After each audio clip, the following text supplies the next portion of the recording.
Hello everybody and welcome back to my channel, or welcome back to my podcast if you're listening to this episode in the audio version only. My name is Rux, I'm a Western tropical astrologer, and today we're going to be talking about your July horoscopes. I'm excited about July. Why? Because it is summer and I love summer. It is my absolute favorite season. Obviously, I'm a Cancer rising, so that says a lot. Before we dive into the astrology of the month, let me share a few important things from the very beginning. I'm a Western tropical astrologer, therefore all videos on my channel and all episodes on my podcast will follow Western tropical astrology. In my practice, I use the whole sign house system. If you use a different house system, think of it this way. House systems in astrology are like languages. They are all correct. They all send a broader message in a slightly different way. So each astrologer uses their preferred house system. Placidus is super popular. Whole sign is also very popular. Equal houses is quite popular here in the UK as well. So you go ahead and have your pick, experiment with different house systems, and choose the one that resonates with you the most. If you want to work with me, you can find me on my website, which is writteninthestars-astrology.com. That is writteninthestars-astrology.com. If you go to the services section, you will find there the option to book a 1-hour live Zoom consultation. This is the option that I recommend you go for if you have not had an astrological reading done in the past. If you would like to have a natal chart interpretation done by me, if you would like us to dive in together into your birth chart, into your natal chart, and also potentially analyze more in-depth specific topics of interest, such as relationships, money, career, your profession, your vocation, and so on. Also in this type of session, in the 1-hour live Zoom consultation, we can look at the year ahead together.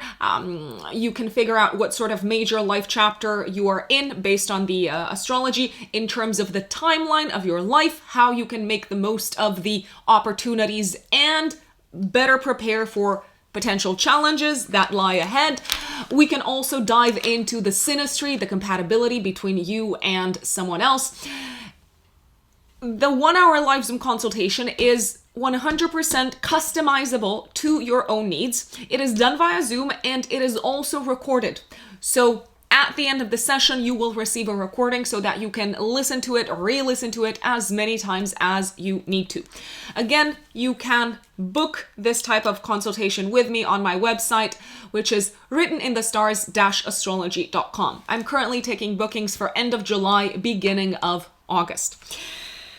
The astrology of July 2022, folks. Let's see what it has in store for us. So this month, we are obviously for the first part of the month, at least for more than half of the month, we are in Cancer season. The sun puts a spotlight on Cancerian themes and topics such as our emotional needs, our family, our home life, what makes us feel nurtured, taken care of, and supported. The sun moves into Leo on this 22nd of July. So for the next 4 weeks, from the 22nd of July onwards, it is party season. You gotta give it to Leo season. It's meant to be the most fun season of the year. That's it. Simple as that. So I'm super excited about that. For most of the month, Jupiter is in direct motion in Aries. However, at the end of the month, on the 28th of July, Jupiter goes retrograde until the 23rd of, let me quickly check for you. Let's see. So Jupiter is going to be in retrograde until the 23rd of November. So take advantage of Jupiter direct through Aries, wherever this transit is happening in your natal chart, and kick something off, take action, embark upon a new venture, take some sort of risk, get out of your comfort zone, assert yourself in a new way, do something bold and courageous. I'm not saying that it's not something that you can do after Jupiter has gone retrograde, but you can now take advantage of the direct motion of the planet. Mars this month is going to be entering Taurus. So this is happening, let's see, on the 5th of July until the 20th of August. Now, Jupiter is in Aries as we speak. Therefore, it is in the house. It is in the domicile of Mars. Therefore, in a way, Jupiter does what Mars says. So with Mars in Taurus, it may feel like we want to broaden our horizons, grow and develop and expand in a new direction that is aligned somehow with our desires of a Mars in Taurus nature. So what does Mars in Taurus fight for? Or what does it want? It wants stability, it wants security, it wants money, it wants food, it wants material and financial stability. And it also wants things to kind of like stay as they are. It does not want to rock the boat. It does not necessarily want to upset the boat. Well, Mars is going to meet up with Uranus, but that is going to happen a little bit later down the line. Let me actually check when exactly this is happening. So Mars will get together with Uranus in Taurus. Let's see when. Bear with me. I am checking the ephemeris. So it's going to be happening on the 1st of August. So that's going to be explosive. We're going to talk about it in August. I'm not going to get ahead of myself. Mars does not necessarily like to be in Taurus. Why? Because Taurus is where Venus is at home. So Mars is a little bit debilitated. I mean, according to traditional rulership schemes, it is, and dignity schemes, it is debilitated in Taurus. Mars in Taurus holds on to anger because Taurus is a fixed earth sign. It also digs its heels in, so it fights by not moving. Is that healthy? I don't know. We're going to have to wait and see.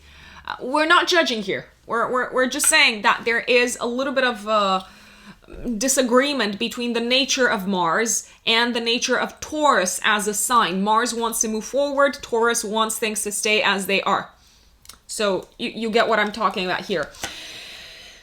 Other key astrological events taking place in July. On the 2nd of July, Mercury in Gemini is trining Saturn in Aquarius, and it is squaring Neptune in Pisces. So this is a time of good news. This is a day of good news connected with something related to the collective, groups of people, friendship. But at the same time, there is a little bit of like confusion and murkiness, possibly related to the specifics of whatever news are coming to the surface.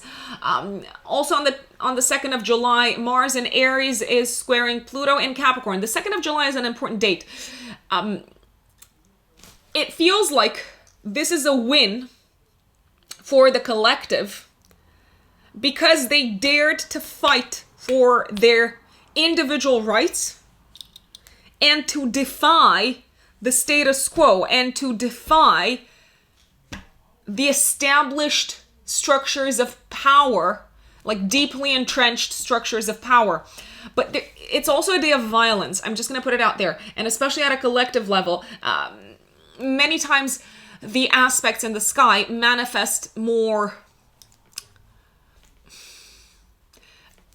in a potentially darker manner for the collective than they do for the individual, because as an individual we can kind of like on a personal level maybe better deal with frustration, anger, and tension. But when we're talking about masses, it's like, oh my god, you know what they say, that masses don't necessarily, like as a whole, they don't necessarily think that logically as an individual, let's say. On the 5th of July, Mercury enters the sign of Cancer, and Mars enters Taurus until the 20th of August. On the 13th of July, we have a full moon in Capricorn, which is reflecting back to themes that may have come to your attention around the 2nd of January when we had a new moon in Capricorn. On the 17th of July, the Sun and Mercury in Cancer are trining Neptune in Pisces, so this is a day of healing. On the 18th of July until the 11th of August, Venus moves into Cancer, so there's a love of all things Cancerian, an appreciation of all things Cancerian. On the 19th of July, Mercury enters Leo. On the 20th of July, the Sun in Cancer will oppose Pluto in Capricorn, so there's kind of like a spotlight being placed, a very large magnifying glass being placed on some sort of like secret or something that is buried, connected with like power or like established structures in power, in institutions, and so on. 22nd of July, the Sun moves into Leo. 23rd of July, Mercury in Leo is trining Jupiter in Aries. Great news on this day. Literal like great news for a lot of people. It's a day of enjoyment, of excitement, of fun, of celebration. I love it. It's one of my favorite days of the month. 25th of July, Venus in Cancer is squaring Jupiter in Aries. What comes to mind for this day is maybe overdoing it with the Venusian / Cancerian pleasures. 26th of July, Mercury in Leo is squaring Mars in Taurus. We are having a battle here, a battle of very kind of like strong and powerful egos, a disagreement. Flexibility is needed. 28th of July, Jupiter goes retrograde and we have a new moon in Leo. In a trine to Jupiter in Aries, which is very interesting because this does make it one of the, let's call it, luckiest new moons of the year. On the 29th of July, Mercury in Leo is squaring Uranus in Taurus. So kind of like tense and unexpected news connected with Taurian topics. I'm thinking here of money, kind of like solid, tangible assets, agriculture, and so on. And the 31st of July, the Sun in Leo is trining Jupiter in Aries. So again, there could be some really, really good news here. Let's talk about the update for each zodiac sign, but before we do that, let me remind you that I strongly, strongly, strongly recommend that you listen to the update for your rising sign, not for your sun sign. I mean, if you don't know your rising sign, of course, listen to your sun sign. It's the second best thing, but you may find that the update for your rising sign is a lot more accurate. It is the closest thing that you can get to a personal reading. Of course, in a personal reading, in a personal forecast, like I do for my clients, that's the most accurate type of reading that you can get because we look at how the transits in the sky, how the planets in the sky interact with all your natal planetary placements, not just with your rising sign. So that gives you a much more granular and in-depth depiction of what you're dealing with in the year ahead. But if you don't have the possibility to get a personal reading, a personal forecast, then I strongly recommend listening to the update for your rising sign. My dear Aries, Aries suns and Aries risings, this month in July, what is going on? So you've got Jupiter in your corner for the rest of the month, in direct motion until the 28th. Jupiter for you, my lovely Aries, is the ruler of your 9th house and of your 12th house. This is a month to really kind of like push forward, move forward with whatever new initiatives, new beginnings, new adventures you want to embark upon from an educational perspective, from a traveling perspective, from an academic perspective, and from a spiritual growth perspective, I want to say. It may feel like things aren't necessarily moving as smoothly or they aren't necessarily flowing as easily after Jupiter goes retrograde. I'm not saying that you can't take advantage of the Jupiter energy, but I would get started ASAP. 2nd of July, Mercury in Gemini in your 3rd house is trining Saturn in Aquarius in the 11th house. So this is a day of good news connected with one of your long-term plans, goals, and dreams. It's a day of productive work done together with a group of people, a community that you're a part of, a day of like good ideas, a great brainstorm, for instance, of getting things done together with colleagues at work in a team environment. However, Mars in Aries in your first house is squaring Pluto and Capricorn in the 10th house. This could be a day when you also have a power struggle with a boss or someone in a position of power. When you go out there and you assert yourself and you say, listen, this is not right. Now, don't be surprised if there is pushback. I would enlist in your corner other people who are supporting you in this initiative. If you need to face someone in a position of authority, I wouldn't do it on your own. Because there could be other people who have gone through the same thing that you've gone through, and they also want to push back on that authority figure. So bring help. Because you're likely to be more successful. On the 5th of July, Mercury moves into Cancer in your 4th house of home, and Mars moves into Taurus in your 2nd house until the 20th of August. So with Mercury in your 4th house of home, you are likely to maybe put some energy and effort, especially mental energy, into things connected with your home and living situation. Maybe there's a lot going on in your head as to how you want to maybe adjust things at home. This is especially active until Mercury goes into Leo on the 19th of July. Mars is your chart ruler. So with Mars in your 2nd house, it may feel like there's a lot of expenses that you need to deal with until the 20th of August. So money might be going out of your bank account faster, but you may also feel more kind of like driven and competitive to make more money, to kind of like sign more deals and so on. 13th of July, 3 days before, 3 days after, you have a full moon in Capricorn in your 10th house of career, which is somehow linked with whatever career themes you were experiencing, archetypally and symbolically speaking, around the 2nd of January, 3 days before, 3 days after. Have a think about what started for you career-wise, professionally, around the 2nd of January, because it is likely to culminate somehow around the 13th of July. It may feel like these two kind of like periods are linked. You may wrap up an important project at work. You may wrap up some sort of like project that puts you into the spotlight. The moon is applying to a conjunction to Pluto at the time of this full moon, and the sun is in conjunction with Mercury and Cancer in your 4th house, and both luminaries are in a harmonious aspect to Neptune and Pisces in your 12th house and Uranus and Taurus in the 2nd house. What I'm thinking is a lot of Aries here, especially Aries risings, you may receive a new opportunity work-wise. You may leave behind a job, and it could come as an unexpected kind of like surprise to your boss. You might also make like a very surprising announcement to others in the outside world about what you want to do next, what you're planning to do next career-wise. It does feel like somehow a career chapter is ending and closing. There's something that you're letting go of, and you're feeling relief. And I want to say that in the long run, whatever you're letting go of at the time career-wise is probably going to result in you having, I think, more money. So it's looking good.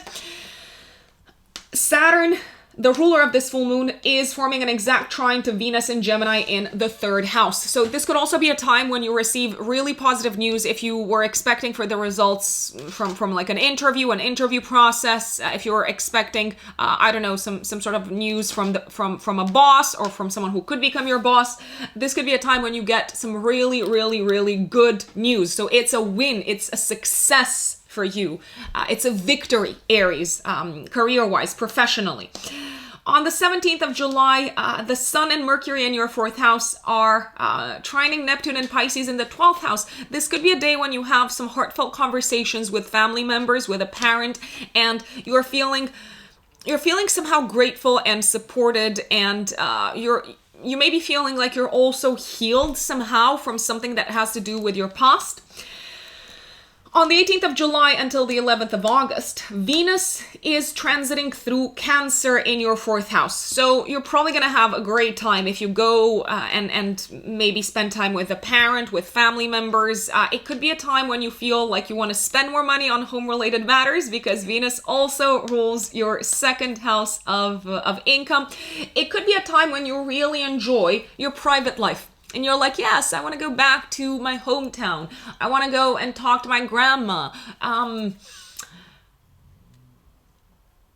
your private life is a source of fulfillment throughout this entire period. Now, on the 20th of July, the sun in your 4th house is opposing Pluto and Capricorn in the 10th house. This could be a time when it feels like whatever's going on in your private life is taking the spotlight off of maybe a sense of like intense focus and obsession with your career path and with your professional life, I dare say. This could also be a time when you find out some sort of like secret potentially connected with a parent or connected with someone in your family, maybe something that was buried, hidden, lying dormant. It could be kind of like an aha moment, a moment of enlightenment. From the 22nd of July for the next month, the sun moves into Leo and your 5th house. So lots of fun to be had, lots of enjoyment to be had. It is, I'm like, it's party season for you, Aries. It is kind of like party season for you. It's a very romantic time. Also, it's a great time to go on holiday. It's a great time to attend parties. You're feeling super inspired. You're feeling super creative. I'm liking it. 23rd of July, one of the best days of the month. Mercury in your 5th house is trining Jupiter in Aries in the 1st house. This can feel like a time when you are super inspired creatively. You've got some fantastic ideas. It could be a time when you feel maybe inspired to write something down. It can be a time when you feel really grateful for what you have in your life. You realize somehow how lucky you are. So it's kind of like a day of gratitude and super, super good day for a party and for any sort of like social events. Just putting it out there. Let's see, on the 25th of July, Venus in your 4th house is squaring Jupiter in the 1st house. It may feel a little bit like you're overdoing it with the expenses for the home, or maybe you are kind of like treating a parent or someone in your family, you're spoiling them a little bit. You're treating them to like a nice night out, and maybe you're like inclined to overspend, let's say. 26th of July, Mercury in your 5th house is squaring Mars and Taurus in the 2nd house. Again, a day of excessive expenses. I would not gamble on this day. Just putting it out there. I would also recognize that if you're trying to kind of like always be in that state of like flow creatively, it's not fair to you to expect yourself to always be like super inspired and super creative. Sometimes you're like, you just gotta sit on it, you know? Mercury is also the ruler of your 3rd house, so you may have a little bit of a disagreement when it comes to a creative project with a colleague or with a sibling. 28th of July, 3 days before, 3 days after, you've got a new moon in your 5th house, very nicely aspected to Jupiter in Aries in the 1st house. And Uranus is conjunct the North Node in Taurus in your 2nd house of income and values. This is a fantastic, fantastic, fantastic new beginning for you, Aries, from a variety of standpoints. On the one hand, if you're not in love, you could fall in love. If that's not something that's on your mind, this could be a moment in time when you realize that you've got a new passion. It's like, yes, I want to do this. I want to invest time in this. I'm super excited. I want to become the best at this. You may also have a bit of a revelation and maybe decide to commit to some sort of like new journey when it comes to bringing more excitement in your life. Creatively, it can be the beginning of a new creative project, and this is likely to contribute tremendously to you knowing yourself better and expanding the sense of who you are. It's like, oh, I can be more than this. It's kind of like helping you discover more of your potential. 29th of July, Mercury in your 5th house is squaring Uranus and Taurus in the 2nd house. I would be very careful not to lose money when you're out, when you're having fun, when you're at a party. So I would kind of like keep an eye on like your purse, your credit cards, and so on. And the 31st of July, the Sun in Leo in the 5th house is trining Jupiter in Aries in your 1st house, and Mercury is in opposition to Saturn in Aquarius in the 11th house. This can be a time when you realize that you enjoy doing something on your own, or you enjoy doing something outside of a group of people that you used to be a part of, and maybe a group of people that you considered to be your tribe, your kind of like your peers, It may feel easier to have fun on your own on this day, and it may feel easier to get in a state of flow if you kind of like push to the side and take a little bit of distance, maybe from a group of people that you've been very involved and engaged with. Not everything has to be about your duties towards a greater and a higher good. Just saying, just saying, Aries. Maybe think about that. Overall, I'm liking July a lot for you.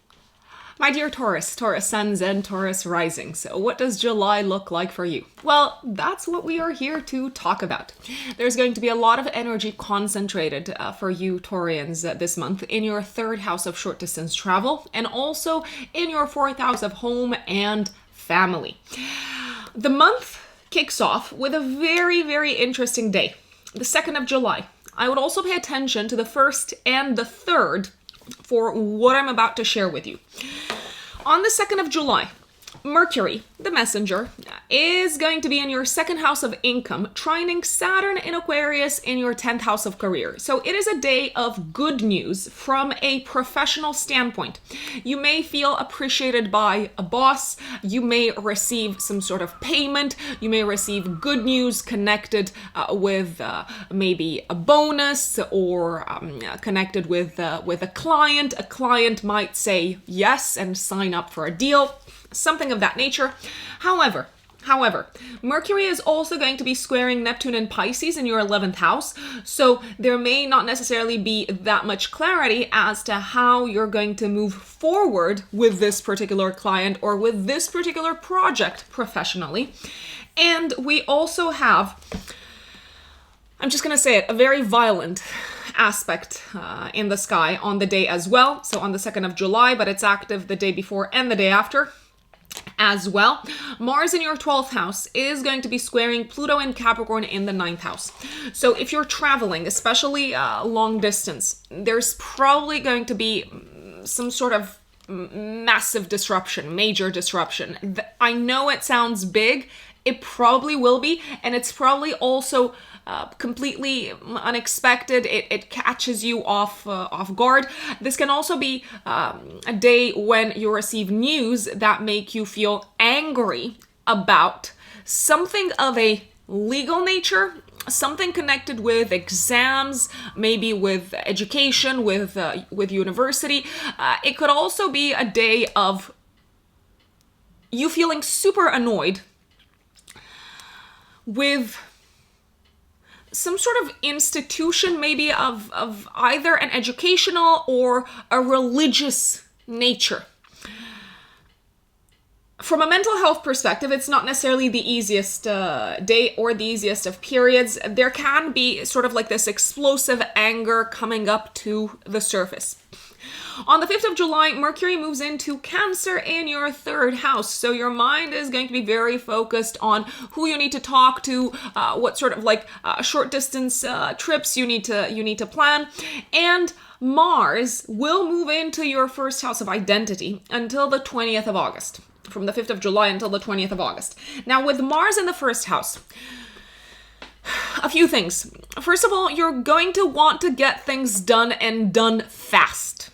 That's the first thing. Secondly, you are much more inclined to get annoyed and angry and frustrated with others, especially, I will say, with institutions and with partners, not just life partners, but also business partners. When Mars is in the 1st house, you may be more abrasive than usual. You might dig your heels in more than usual. You might take things more personally than you would normally do. So be aware of all of these. Now, Mars in your 1st house is saying that you need to move forward with something, and you need to do it on your own. You need to do it alone. And it's probably something connected with maybe your mental health, maybe something that's been going on behind the scenes. When Mars is in the 1st house, we're not necessarily very collaborative. And this is quite a long transit. I will put it out there. So whatever you have to do, whatever you need to get done, I would try as much as possible to do it by yourself.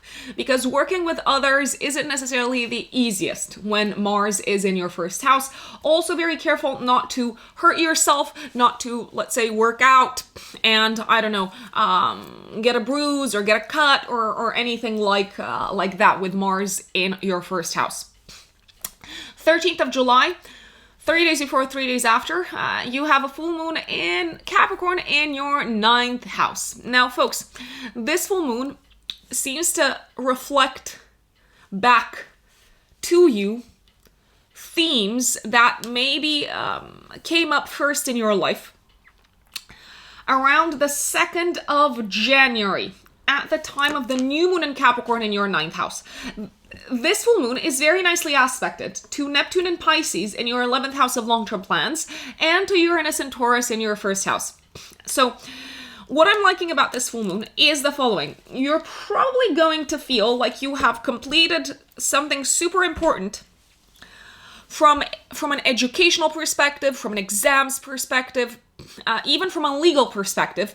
You may hit a milestone moment in your life where you, wrap up a court trial, or you wrap up some sort of like legal procedure. Maybe that took a long time to reach this point. I'm thinking.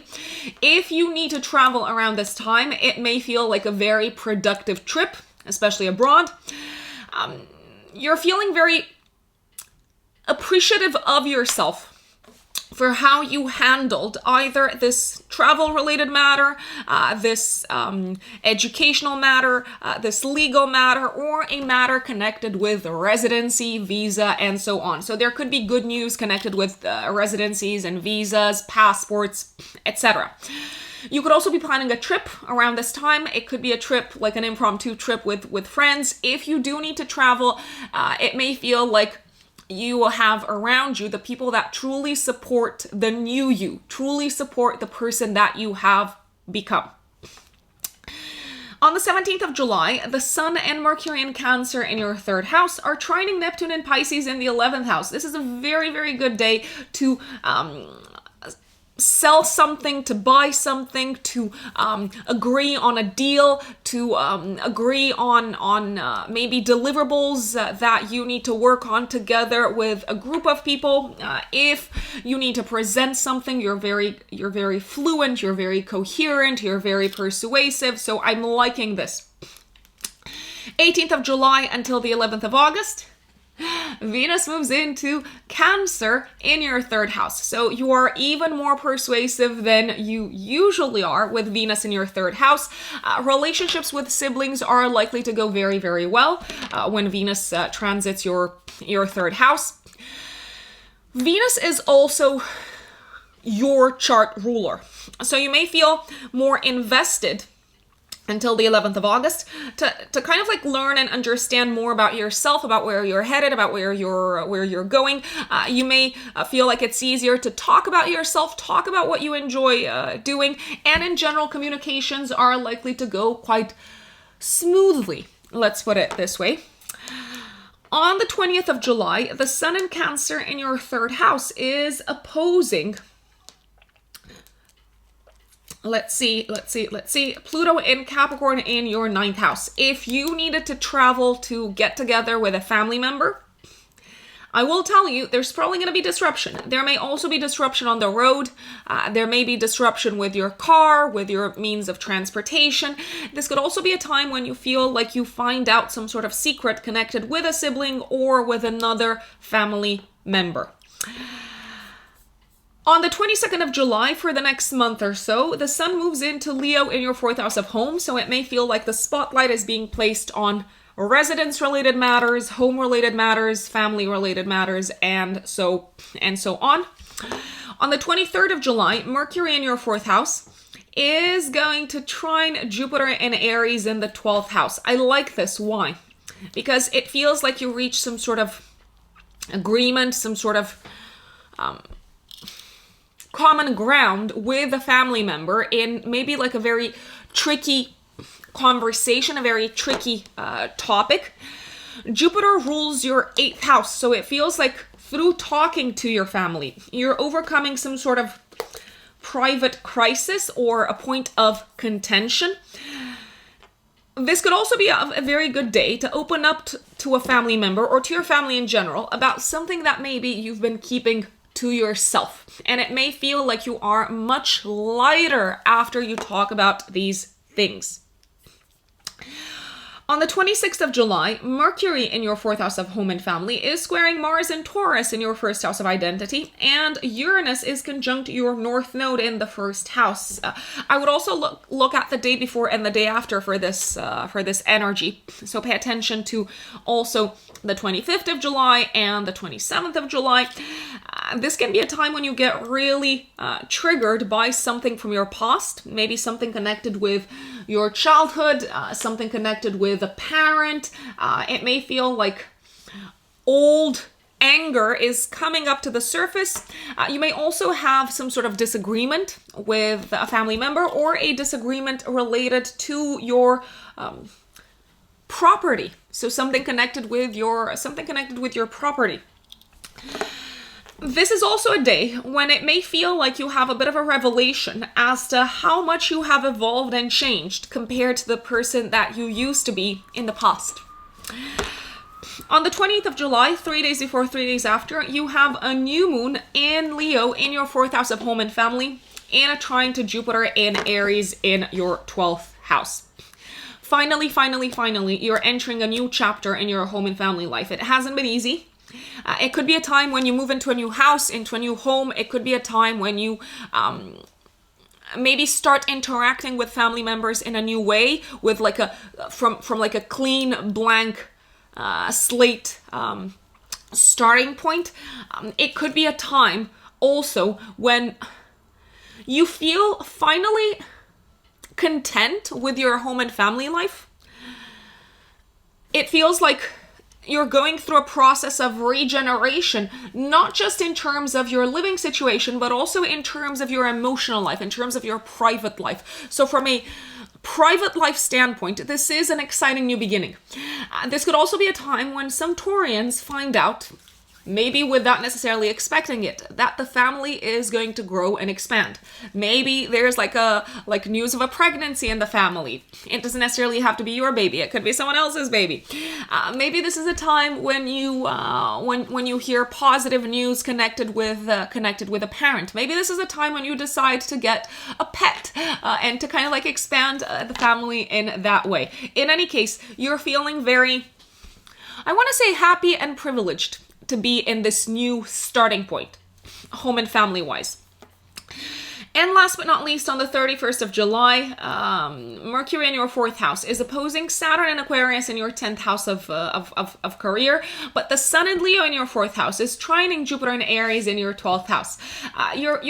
You're probably finally realizing how important it is for your professional life, for your professional path, for your growth and advancement in that space.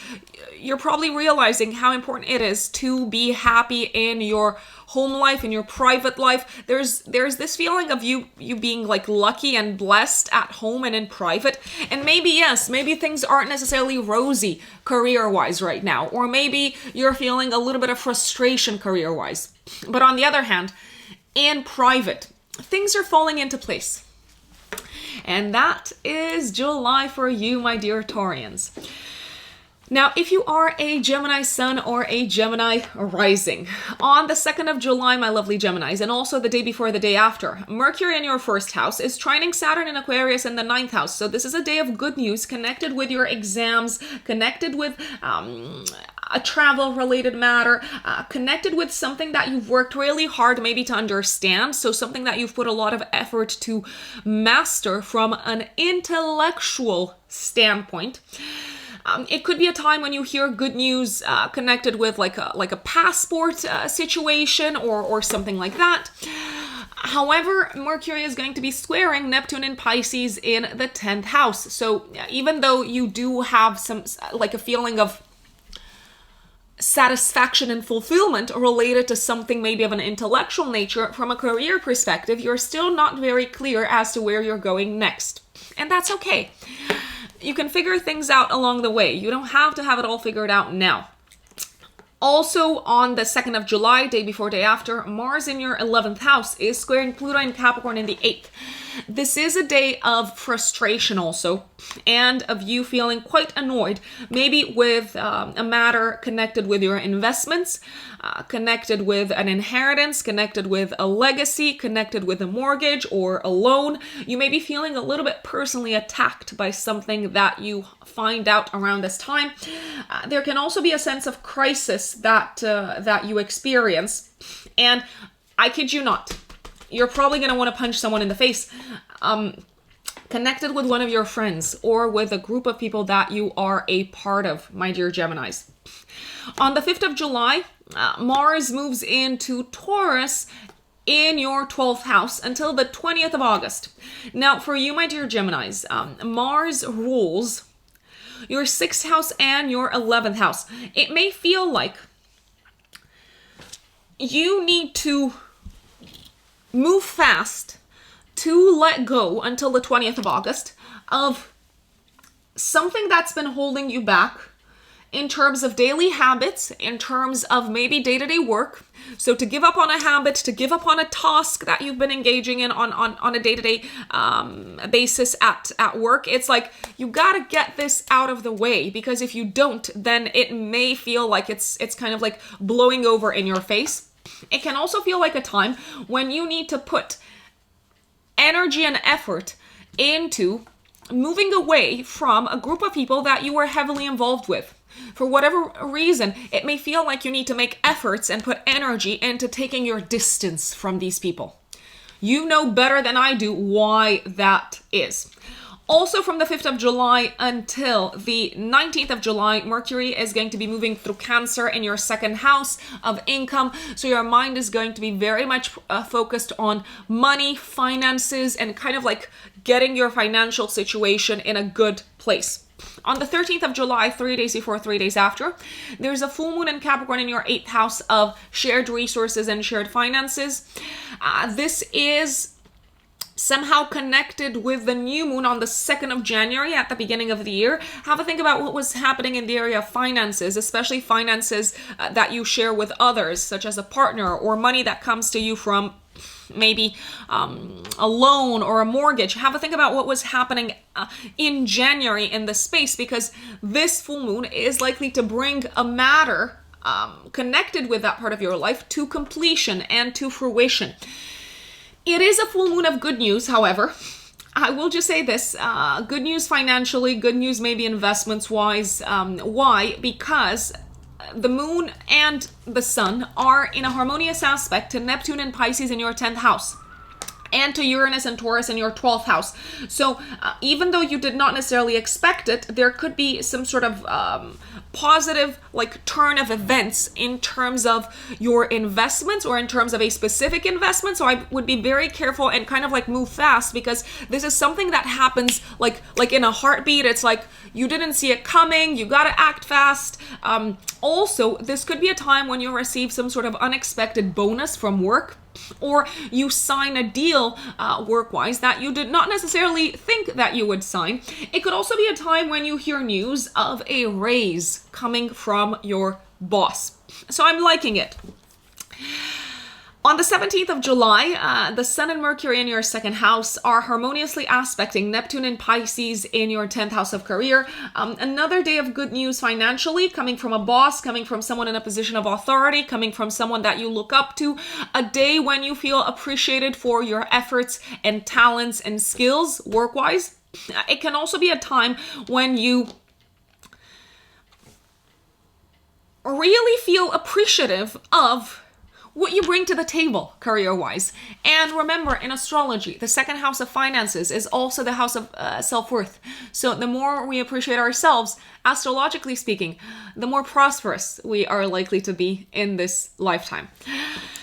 On the 18th of July until the 11th of August, Venus moves into Cancer in your 2nd house of income. There's a lot going on around your finances this month, my dear Geminis. So for you, Venus rules your 5th house. You may feel very kind of like inspired to spend more money until the 11th of August on children or on your passions and hobbies. You may feel like, yes, I deserve to treat myself. I deserve to enjoy some of my earnings. I deserve to have more. I deserve to have more fun. You may decide to invest more of your time and resources into things that make you happy. And you seem to be very magnetic also until the 11th of August, Geminis, in attracting opportunities to make more money. So I'm liking this transit a lot.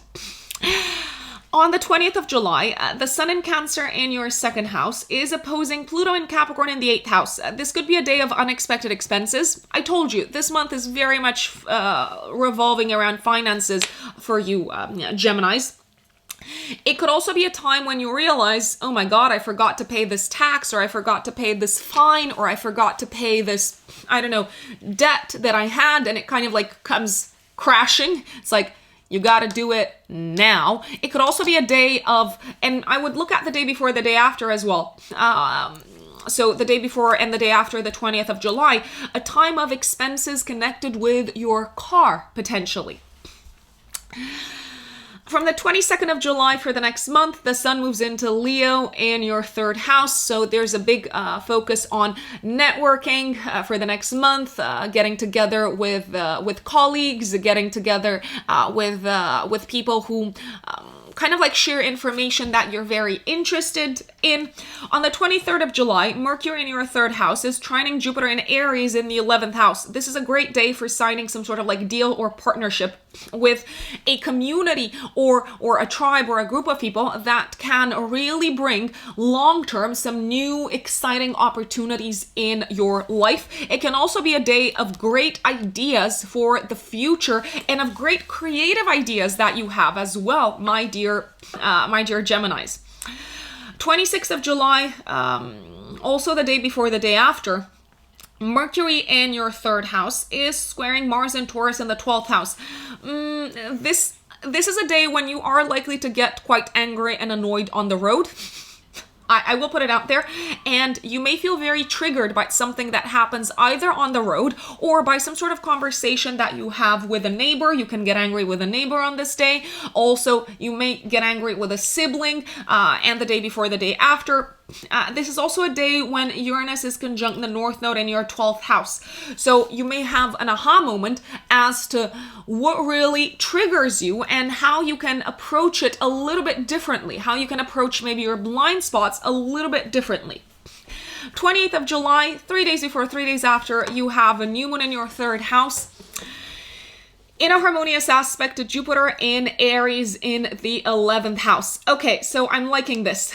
This can be a time when you start learning. You're entering a new chapter of learning. Together with several other people, colleagues, friends, you start learning something, maybe in a class type of setup, that seems to really open some exciting doors for you career-wise. So I would say yes to whatever class course you want to enroll upon. It can also be a time when you have a very, very productive conversation. You start having a string of productive conversations and making connections with people who are likely to be very influential and help you in the long run fulfill your career objectives. 29th of July, Mercury and Leo in your 3rd house is squaring Uranus and Taurus in the 12th house. You may feel a little bit blindsided by some of the conversations that you have on this day, and maybe also feel like you don't know enough as to how to handle these types of unexpected situations. And on the 31st of July, the Sun in your 3rd house is trining Jupiter in the 11th of long-term goals, plans, and dreams. But Mercury is in opposition to Saturn and Aquarius in the 9th house. This is a day when when it feels like you become very consciously aware of what you don't know yet.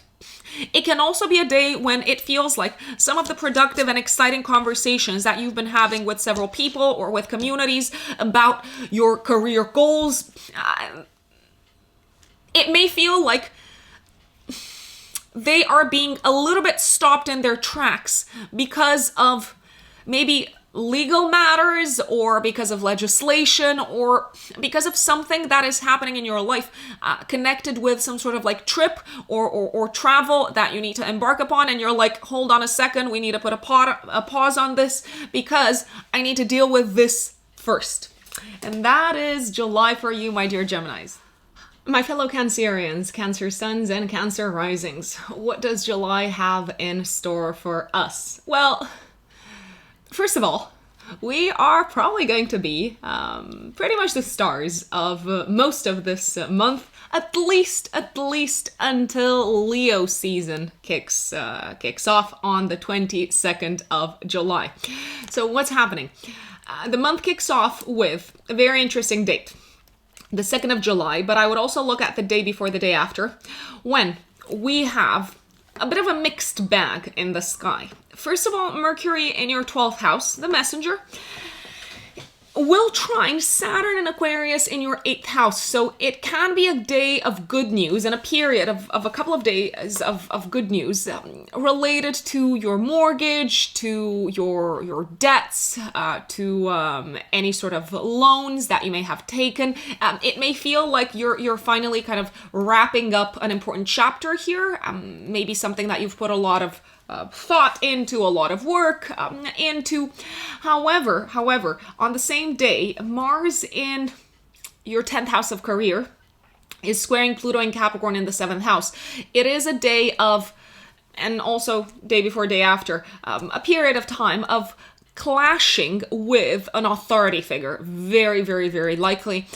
If you don't clash with an authority figure, then you may clash significantly with a partner, a business partner, or a life partner. You may feel enraged by something that you felt was hidden from you. There's also a possibility that maybe some sort of like buried conflict with a partner or with an authority figure, such as a boss. It may literally explode on the day. I'd be very careful what you do and what you say, career-wise and in relationship with your partner, in relationship with your parents also on this day. You don't want to regret it later, but also if you feel like you were betrayed, you want to make sure that this person or these people really know what your boundaries are. Make sure to like really reassert your boundaries. Also think of the long-term impact of you reasserting your boundary towards this person or this group of people. On the 5th of July, Mercury moves into Cancer in your 1st house until the 19th, so it might feel a lot easier for you to find the right words, to feel like you're much more coherent in how you speak, how you express yourself, how you communicate, and especially how you communicate about what's important to you. Mars moves into your 11th house of friends in Taurus until the 20th of August. I'll put it out there, Cancerians. You may feel annoyed much more than usual with some of your friends until the 20th of August. It may be, I'm going to tell you also the days later, especially this month. It may be that you feel like they're digging their heels in for no reason, so they're being reluctant to move forward just because they don't see the full picture. Saying that, Mars is likely to give you a lot of energy, a lot of stamina to put towards the fulfillment of one of your long-term goals and plans. The thing with Mars is many times, well, at all times actually, it works better alone than together with others. You might also be putting a lot of energy and effort from the 5th of July until the 20th of August into finding a community that is right for you and that is also interested in the same kind of goals and objectives for the future that you are interested in, my lovely Cancerians. 13th of July, 3 days before, 3 days after, you have a full moon in your 7th house of relationships. I'm liking this. Why am I liking this? There's good news. There's a sense of completion, of fulfillment, of culmination in your relationship sector. Maybe you, if you're single, maybe you meet someone and you decide, okay, we'll give this a go. If you're already in a relationship, then your partner might have some really, really good news for you.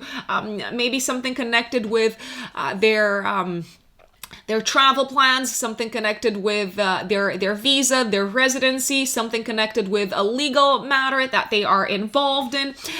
This could be a time when you legalize a partnership. I would also look back at what was going on in your life around the 2nd of January this year in the area of relationships, because this full moon can bring that particular topic to a close. It can indicate a culminating moment in this regard. Saturn, the ruler of the full moon, is forming a harmonious aspect to Venus and Gemini in your 12th house. So together with a partner, a life partner or a business partner, you might reach some sort of like deal agreement on something connected with money, finances, and maybe even like an important acquisition that pushes you in the direction of your long-term goals for the future, Cancerians. I'm liking both the full moon of this month and the new moon of this month. 17th of July, the sun in your 1st house and Mercury are trining Neptune in Pisces in the 9th house. This is like a very good day to make plans to travel. If you are traveling, it's a very enjoyable day, even the day before and the day after. This could also be a day when you present something to the outside world, maybe like a thesis, or maybe you start running a marketing campaign and the results are super positive. The feedback is really good.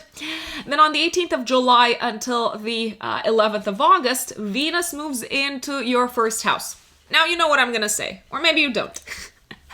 Great time to invest in your looks until the 11th of August. Great time to get your hair done, to, I don't know, get some sort of like, get a facial, renew your wardrobe, go to the spa, get your nails done, really like treat yourself and take care of yourself, my dear Cancerians. You're also much more charming than you usually are, and you're likely to feel very appreciated in general out into the world, throughout this entire period with Venus in your 1st house.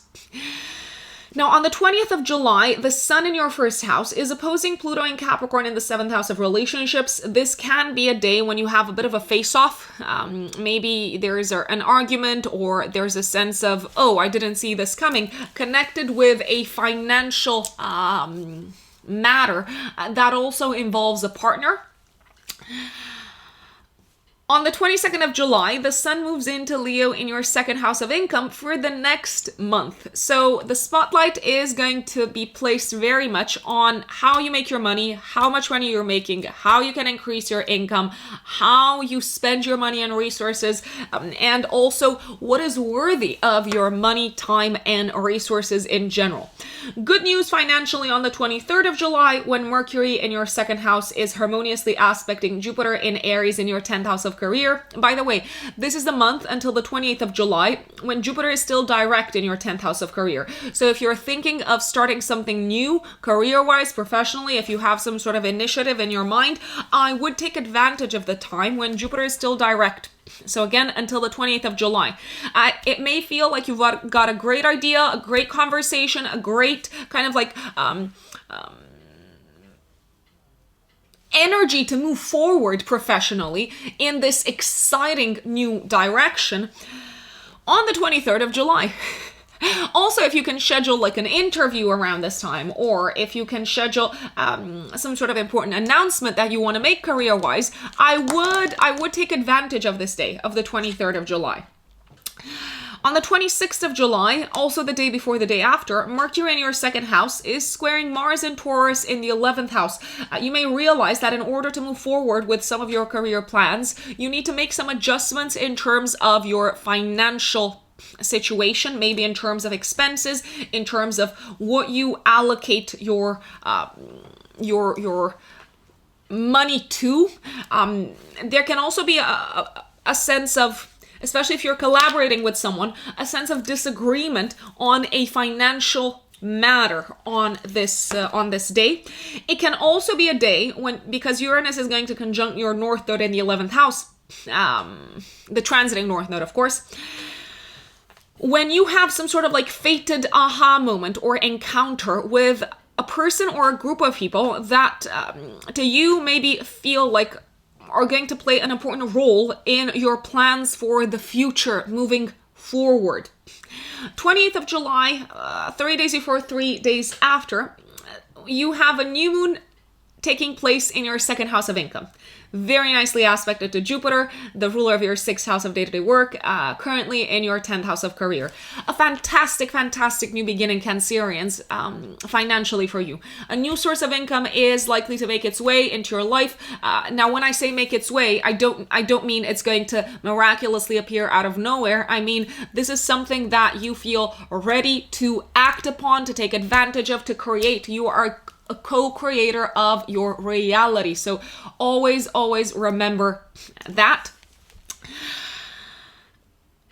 It can also be a time when you receive news of a raise, or when you sign a new client, you sign the contract with a new client. It feels like you're stepping into an exciting new territory, financially and career-wise. Now, you may feel a little bit like an imposter here. You may be feeling a little bit unprepared. You may be feeling like, is this too good to be true? I want to tell you that Jupiter is going to go retrograde until November. So whatever you're kicking off career-wise around this time and in terms of finances, there may be a feeling of things slowing a little bit down until let me tell you when in November. Until the 23rd of November. That doesn't mean that you're not headed in the right direction. That means that you have grown, you're growing very fast, you're advancing super fast career-wise, and sometimes you need to retrace your steps a little bit in order to make the change sustainable over time, and the growth sustainable over time. 29th of July, some sort of like unexpected expense. If you ask me, it could be something connected with a car or with your mode of transportation. And on the 31st of July, you may have some outstanding taxes to pay. Maybe there's like a tax deadline that you need to remind yourselves of, my lovely Cancerians, saying that you have the money. You have the money to pay for it. Like financially, you seem to be in a very good position, even though there are still kind of like expenses to deal with, taxes to pay, and so on. And that is July for you. Now, if you are a Leo sun or a Leo rising, my lovely Leos, what is going on this month? Well, I'll tell you what. You are in a great position, let's say, to take some time off, especially Leo risings this month. It is a really, really good time to relax. It is a really good time to take it easy, take it a little bit slower. Even if there's things still unfolding professionally and career-wise, you may be feeling a bit drained and a bit depleted of energy, especially until the sun moves into your first house of identity on the 22nd of July. There may also be this sense of a lot of things happening behind the scenes, a lot of things kind of like coming to a close, you having to let go of certain kind of like parts of your life, you having to make peace with whatever is exiting your life. So that's kind of like the energy for the month. On the 2nd of July, day before, day after, Mercury in your 11th house is trining Saturn and Aquarius in your 7th house of relationships. So this can be a day of like very productive conversations about the future with your partner, with a business partner, with a life partner, of reaching some sort of agreement with a group of people, with a team of people that you are a part of. However, there still seems to be a little bit of like lack of clarity around the financial side of things, a little bit of confusion, because Mercury is going to square Neptune in your 8th house of shared resources. On the same day, it's a mixed bag. I would also look at the 1st of July and of the 3rd of July, so take kind of like the first 3 days of July into account. Mars in your 9th house is squaring Pluto and Capricorn in your 6th house of day-to-day work. There can be some sort of news connected with the law, legal matters, connected with traveling, connected with maybe people from a foreign land, foreign country. There can be news that really interferes with your day-to-day work.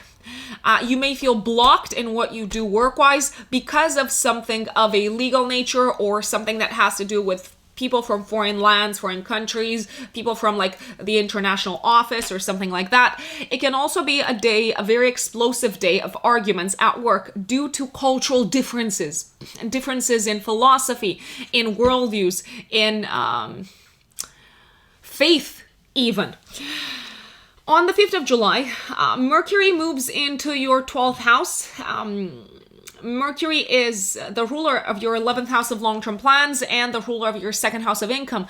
You may be faced with some maybe darker thoughts until the 19th of July around your financial situation. Maybe you're thinking, oh no, I don't have enough money, or oh no, where is the money going to come from? So there can be quite a bit of worrying that you're experiencing until the 19th of July when Mercury is transiting your 12th house, especially connected with money. Also on the 5th of July until the 20th of August, Mars moves into your 10th house of career. You're going to want to move really fast and move forward and take action career-wise throughout this entire period. Now, the thing is, you might want to move at your pace, do things your way in alignment with your worldviews, and not everyone is probably going to agree or comply. You may be prone to taking things more personally when it comes to relationship with bosses, when it comes to relationship with authority figures, when Mars is in your 10th house. You may also feel very motivated to push through any sort of challenges professionally in a way that you haven't felt motivated to do for a very, very long time, my dear Leos. On the 13th of July, give or take 3 days before, 3 days after, you have a full moon in your 6th house of day-to-day work. Look back at what was happening work-wise for you around the 2nd of January, because this full moon is likely to bring maybe a similar topic or a project that maybe you started around the 2nd of January. It may bring it to a close. It is a full moon of good news, connected with your day-to-day work and also connected with your health. Why? So on the one hand, you may be feeling tired, but this full moon is very nicely aspected to Neptune in your 8th house, so it feels like you're overcoming some sort of like challenge or crisis at work. You're completing something that maybe generated quite a bit of crisis and challenges. And also, it's harmoniously aspecting Uranus in your 10th house of career. So it may feel like finally you convince a boss to wrap things up in the way that you think a project should be wrapped up. Maybe you're finally receiving the green light from a boss to hire someone new. Maybe you hear news that someone new is going to join the team and they're going to take some things off your plate. You might also be hearing very positive news if you applied for a new job about you getting the role. Some of you might be leaving your work, your current workplace around the 13th of July, Leos, and I gotta say, you're very excited about doing that. Health-wise, if you have been experiencing any sort of like crisis or challenges, something is kind of like reaching its closure in that space in a positive and maybe unexpectedly beneficial way. On the 17th of July, we have like a day of forgiveness, of you forgiving yourself, of you forgiving others, of you maybe forgiving those who wronged you in some shape or form, of you kind of like overcoming a sense of loss and maybe even a sense of crisis in your private life. On the 18th of July until the 11th of August, Venus moves into Cancer in your 12th house. Now, Venus is the ruler of your 10th house of career and of your 3rd house. So with Venus and Cancer in your 12th house of rest, of isolation, of kind of like retreating and letting go of the mundane, it's a great time to go on holiday, go on vacation, go to take a spa break and really kind of like look inward, spend time with yourself. Introspection and spending time away from the maddening crowd may feel incredibly pleasing, fulfilling, and appealing when Venus is in your 12th house. On the 20th of July, the Sun in your 12th house is opposing Pluto and Capricorn in the 6th house. This is a day of some sort of like unexpected, unforeseen crisis at work. It may be more crisis in your eyes than it is in the eyes of others. It can also be one last obstacle that you need to overcome in order to move forward work-wise. Health-wise, you're probably feeling very drained on this day. 23rd of July, Mercury in your first house is trining Jupiter in Aries in the 9th house. This is a day when you're very eloquent. If you are presenting or talking about something to a wider audience, you seem to be very persuasive and passionate about your beliefs, and others are kind of like feeding off of your energy. It can also be a day of good news connected with some sort of like travel plans, or connected with your education, connected with academia. Also, on the 26th of July, also the day before, the day after, Mercury in your first house is squaring Mars in Taurus in the 10th house, and Uranus will conjunct the North Node in your 10th house of career. I will tell you this, you're probably going to have an argument, a conflict, a disagreement with a boss or an authority figure or a parent. You may also have clarity as a result of this, of what you want to do moving forward career-wise, and also of what works for you career-wise. It may feel like this argument is very fated. It may feel like it leads to some sort of like revelation. It may also feel like someone in a work environment, especially a boss, is having a very strong ego, and you recognize, okay, I no longer want to work with that. Or I no longer want to have to deal with that. This could also teach you something very important about yourself, and maybe about your value system. Maybe something that you weren't necessarily so consciously aware of. On the 20th of July, 3 days before, 3 days after, you have a new moon in your first house of identity, very nicely aspected to Jupiter in Aries in the 9th house. And on this day, Jupiter also goes retrograde until the 23rd of November. So this can be a day when you finally decide, or this period of time can be a time when you finally decide to enroll upon that course that you wanted to enroll upon. You realize how much your worldview has changed, how much your value system has changed, how much your beliefs have evolved, and you may feel inspired to explore yourself, to kind of like also develop and grow through the lens of this new set of beliefs. You may also feel ready to somehow get to know yourself better through the eyes of a different culture. So maybe you decide to, I don't know, start studying a different kind of like a spiritual set of beliefs. Maybe you decide to go on a pilgrimage or on a journey in a different country to get to come back to yourself somehow, or to get to tap into potential that has been untapped up until this point. It is a time of new beginnings for you on a personal level, and they seem to be very much linked with the revelations that you've been having since the 10th of May, around how much your worldview and your life philosophy has changed and evolved, and how much you are excited to grow, philosophically speaking, in a new direction. On the 31st of July, also the day before, the day after, the sun in your first house is trining Jupiter in Aries in the 9th house. So you're feeling very confident in what you believe in now. You're feeling like you know what the meaning of your life is, which I know is kind of like this maybe a cliche type of statement, but you do seem to feel super connected with a sense of like meaning and purpose at this point in time, and that is very, very powerful. Also on this day, Mercury in your first house is in opposition to Saturn and Aquarius in your 7th house. You're confident, you're excited about growing and developing, but also at the same time, remember that you do seem to have some duties and obligations towards a partner, be it a business partner, be it a life partner, and they're probably going to remind you of these duties and obligations around the 31st of July, maybe also the day before, the day after. And that, for you, my dear Leos, is the month of July.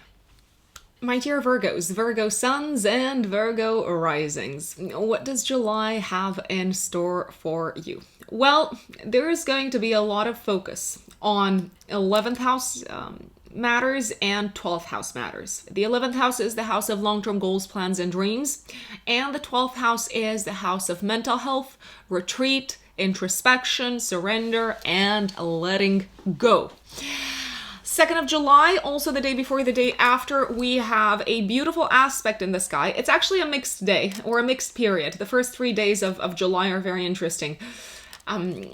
We have a very harmonious aspect between Mercury in your 10th house of career, harmoniously aspecting Saturn in your 6th house of day-to-day work. So you are receiving some sort of like really good news connected with something that you've worked super hard on for quite some time. It feels like a very important win career-wise for you.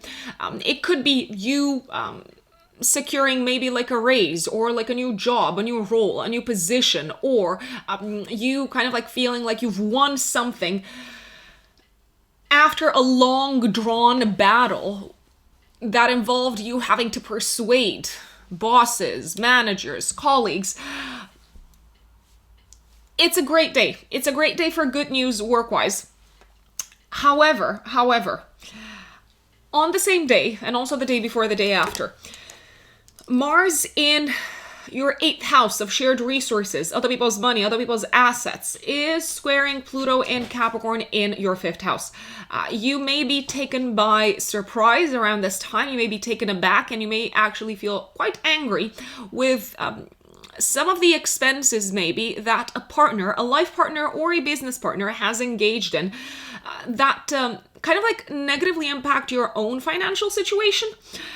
You may also feel a little bit frustrated at the fact that this sort of common goal that you have with someone financially seems to be getting in the way of, and really getting in the way of, you maybe enjoying a specific part of your life. You do have Jupiter direct in your 8th house of shared resources, other people's money, until the 28th of July. Jupiter for you, my lovely Virgos, is the ruler of your 4th house and of your 7th house of partnerships and relationships. This is still a time to move forward with some sort of joint initiative financially, at least until the end of the month. It is a time to maybe approach differently when it comes to shared assets that you have in common with a partner, to approach differently maybe something that also involves your home, your family life, your living situation. But there will be triggering conversations. There will be rage that comes up. There will be buried issues that make their way to the surface. And I do believe that the 2nd of July, also the day before the day after, these are days when this type of like buried issues may really blow up in your faces. On the 5th of July until the 20th of August, Mars moves into... That's my cat, by the way. On the 5th of July, Mars moves into Taurus in your 9th house. For the next 6 weeks, my apologies, Mars is going to be, in your 9th house of long distance travel, of legal matters, of foreign lands, foreign countries, of academia. Mars is the ruler of your 8th house, Virgos. The 8th house is connected with transformation. It may feel like you need to put a lot of energy into transforming something of a legal nature by the 20th of August, into kind of like transforming some sort of like issue or challenge or problem that involves dealing with the authorities. You may also be putting a lot of energy into overcoming some sort of challenge of an educational nature. So a lot of energy into maybe submitting a thesis or wrapping up your dissertation, whatever that is called. So your kind of like final thesis. You may also feel more frustrated or more easily annoyed when it comes to legal matters, and also when it comes to matters that involve travel and education until the 20th of August. The thing with Mars is the following. You've got to find a way to let off some steam. That can be done by vigorously putting your energy into something. That can be done through working out. That can be done through reasserting your boundaries. Whatever it is, Mars is about individuality. And Mars is about what you desire and what you want on a personal level. And when Mars is in the 9th house, it may sometimes feel like the law or professors or teachers are kind of like getting a little bit in the way or not necessarily fully aligned. They're not necessarily fully aligned with what you want. So you may feel like, okay, I gotta reinforce this. On the 13th of July, 3 days before, 3 days after, there is a full moon happening in Capricorn in your 5th house, in a harmonious aspect to Neptune in your 7th house of relationships, and Uranus and Taurus in the 9th house. This is a very, very good time to have fun with friends and with your partner and potentially abroad. It is a great time to plan a trip abroad. It may actually happen. You could travel with friends. You could travel with a partner. You may feel like finally this sort of like trip came to fruition, even though it wasn't easy, even though there were like all sorts of like bumps along the way that you had to deal with. This can also be like a really, really good time for maybe you to have a heart-to-heart with a partner and to open up about what you like, what you enjoy, to also open up about how you see the evolution of your passions and hobbies within the relationship over time. And I do think it's a very kind of like soothing and healing time when you are on the same page with a romantic partner, especially. By the way, if you're single, this can be a great time to meet someone, and very unexpectedly, especially if you're single. If you are in a business partnership, you may successfully wrap up and present to the outside world a creative project. It does seem to be a team effort, and it does feel like everyone involved is surprisingly satisfied and happy with how things have turned out. So I'm liking this full moon, my dear Virgos.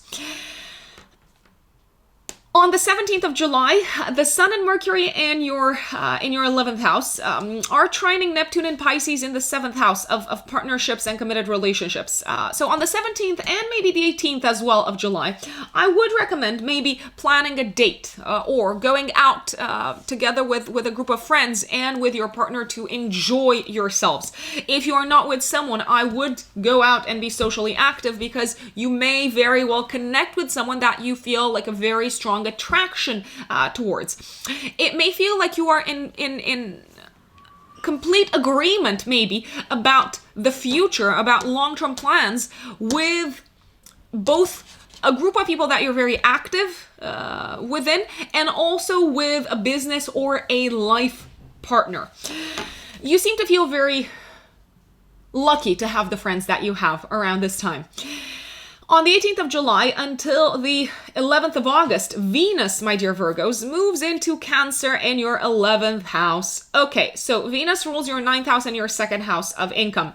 This is a great time. It's kind of like a great month for you to work together with a community, with groups of people to make money, to increase your income. If you attend social events, if you attend cultural events, if you attend conferences or something like that, mingle, talk to people, because out of those types of situations and interactions, you may find yourself in a situation where people say, don't you want to work with us? Or don't you want to get involved in this project? So unexpected and very kind of like positive, beneficial opportunities financially may come for you through interactions with people in a group type of setup. It's also a very enjoyable time with friends.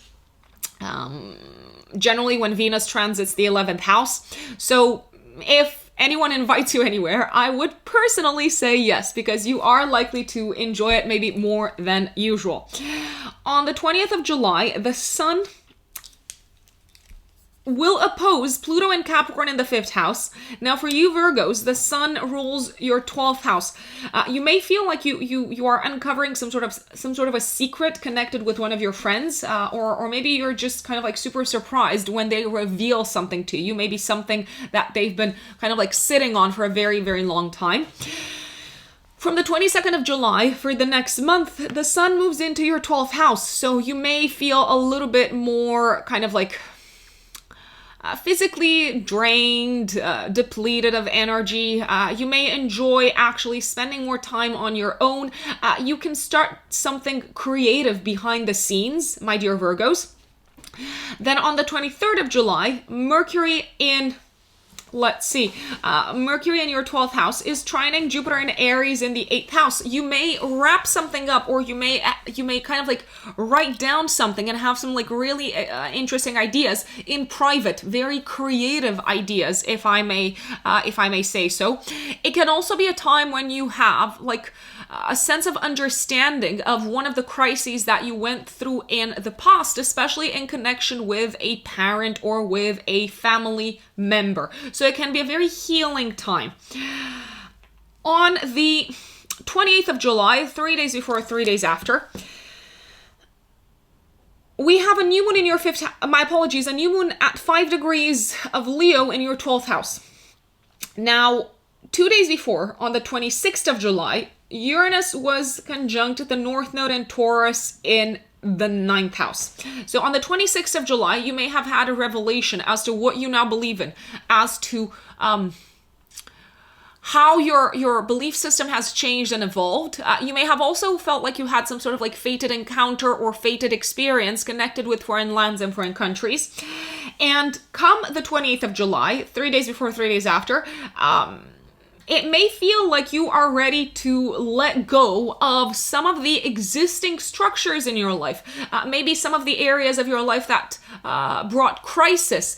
You feel like you're letting go of maybe mental and psychological blockages at this point in time.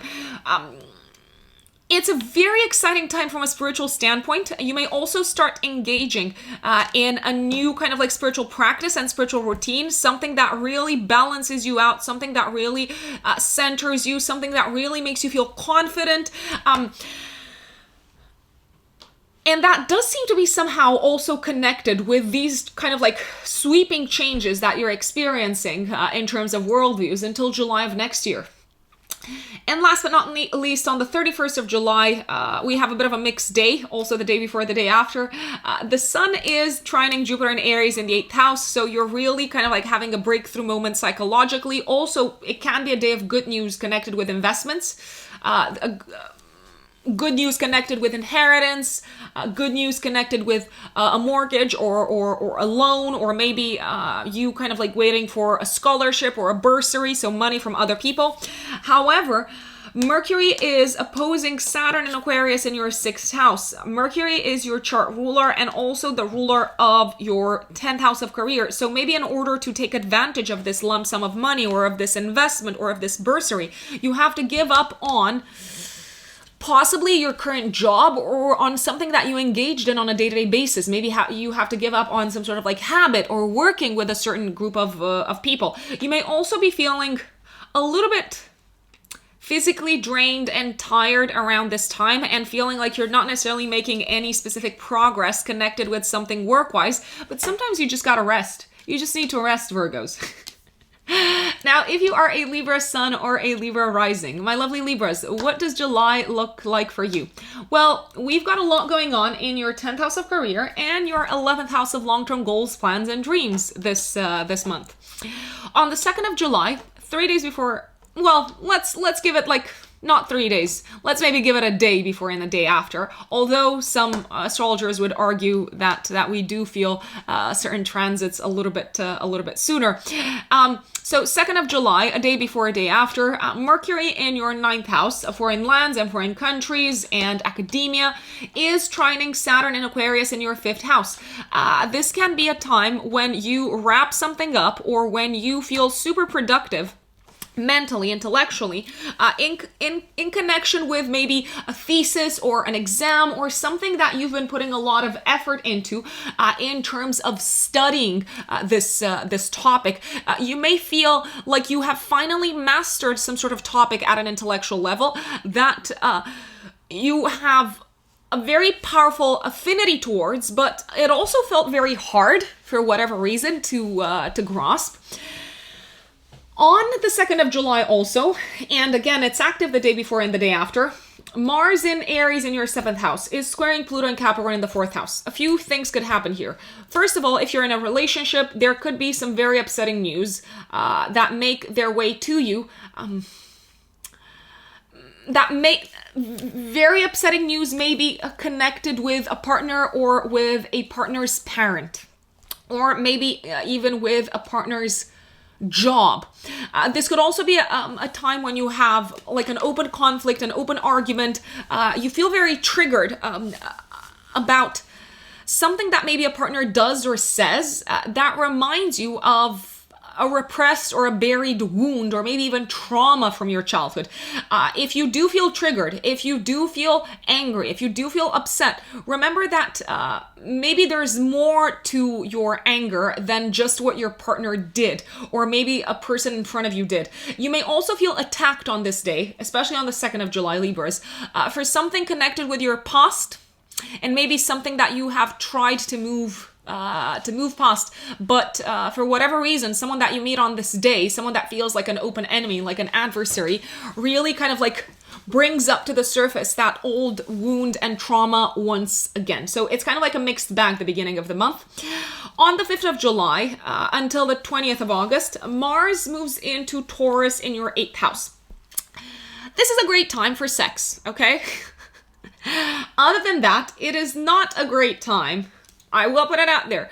It is not necessarily the best of times when it comes to investments, when it comes to talking with your partner about topics that have something to do with shared assets, shared resources. You may get frustrated and annoyed throughout this period until the 20th of August about something that has to do with a loan, a mortgage, or a debt. You may feel pressured to pay a debt if you do have debts in any shape or form. You may also feel motivated, because Mars is motivation. You may feel motivated to put energy into overcoming some sort of area or topic that has brought a lot of internal struggle. I would define this transit as you battling some of your demons. It doesn't sound pleasant, but we all got to do it sometimes. And it does feel like people that you connect with, including partners, life partners, business partners, from the 5th of July until the 20th of August, they will remind you of your demons. So you're going to be motivated even more to probably deal with them. On the 13th of July, 3 days before, 3 days after, I like this full moon. There is a full moon in Capricorn in your 4th house of home and family. It is also triggering your 10th house of public life. It is very nicely aspected, this full moon, to Neptune in your 6th house of work and to Uranus and Taurus in your 8th house. So it can be a time of like really good news and of completion and culmination, connected with a property related matter, connected with your residence, your living situation. Maybe you are finally receiving the green light from the bank, maybe for your mortgage getting approved. Maybe you are finally agreeing with a partner on how to move forward with a home-related matter. You may also have some very public announcement to make to the outside world about your private life, your family life. It feels like a parent may also be overcoming some sort of like crisis health-wise around this time, and it's almost like a weight is lifted off your shoulders in that regard, my dear Libras. You might also have news to share with others connected with children. And if you don't have children, maybe connected with pregnancy. Why? Because Saturn, the ruler of this full moon, is placed in the 5th house of children. And it's in a harmonious aspect of Venus and Gemini. So you want to communicate about the great news connected with your children. If you have children already, they might finalize an important chapter educationally. They might move out of the house. It may feel a little bit bittersweet, but I dare say, Libras, that you're proud for having done a great job. Some of you might move into a new house. Some of you might be redecorating or wrapping up the renovations, the decorations. You are proud of how it turned out. You like it. That's kind of like what the transit seemed to be indicating. On the 17th of July, the Sun and Mercury in your 10th house of career are trining Neptune and Pisces in your 6th house. A day of like really great conversations and creative ideas at work. You're very inspired. Your imagination is on fire. You have the ability to kind of like speak in such a manner that it tugs at the heartstrings of bosses, of colleagues, of your clients. So I'm liking this. I'm liking this day. Let's see. 18th of July until the 11th of August. Venus, which is your chart ruler, and it is also the ruler of your 8th house, is entering your 10th house of career and public status and public reputation. You seem to like really enjoy being in public and in the spotlight until the 11th of August. You seem to be very appreciated by bosses until that time. If you need to schedule some tricky conversations, I would take advantage of this transit. Tricky conversations, especially with institutions, people in positions of power, of authority. You seem to be very appreciated for your taste, for your style, for your behavior, for your demeanor in the outside world. You're very charming, my dear Libras, and the spotlight loves you throughout this period.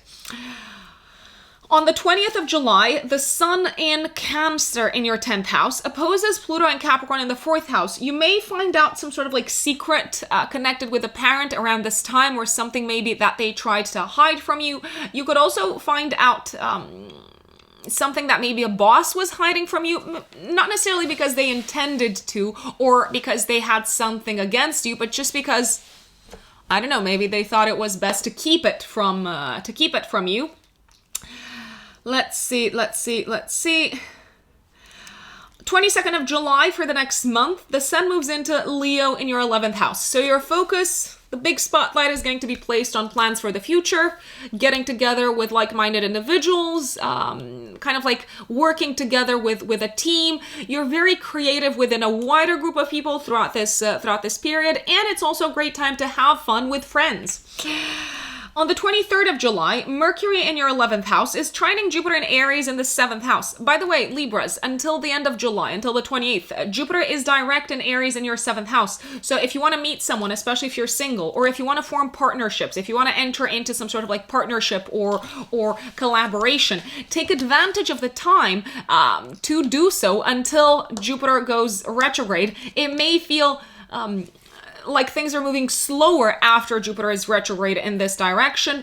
If you want to meet someone, if you no longer want to be single, I would strongly recommend going out, being socially active. Especially the 23rd of July seems to be a day when you really have like a mental connection with someone. It could also be a very successful and productive day of creative conversations with a business partner. You might actually sign a deal with a business partner for something that you're going to work on in the future around the 23rd of July.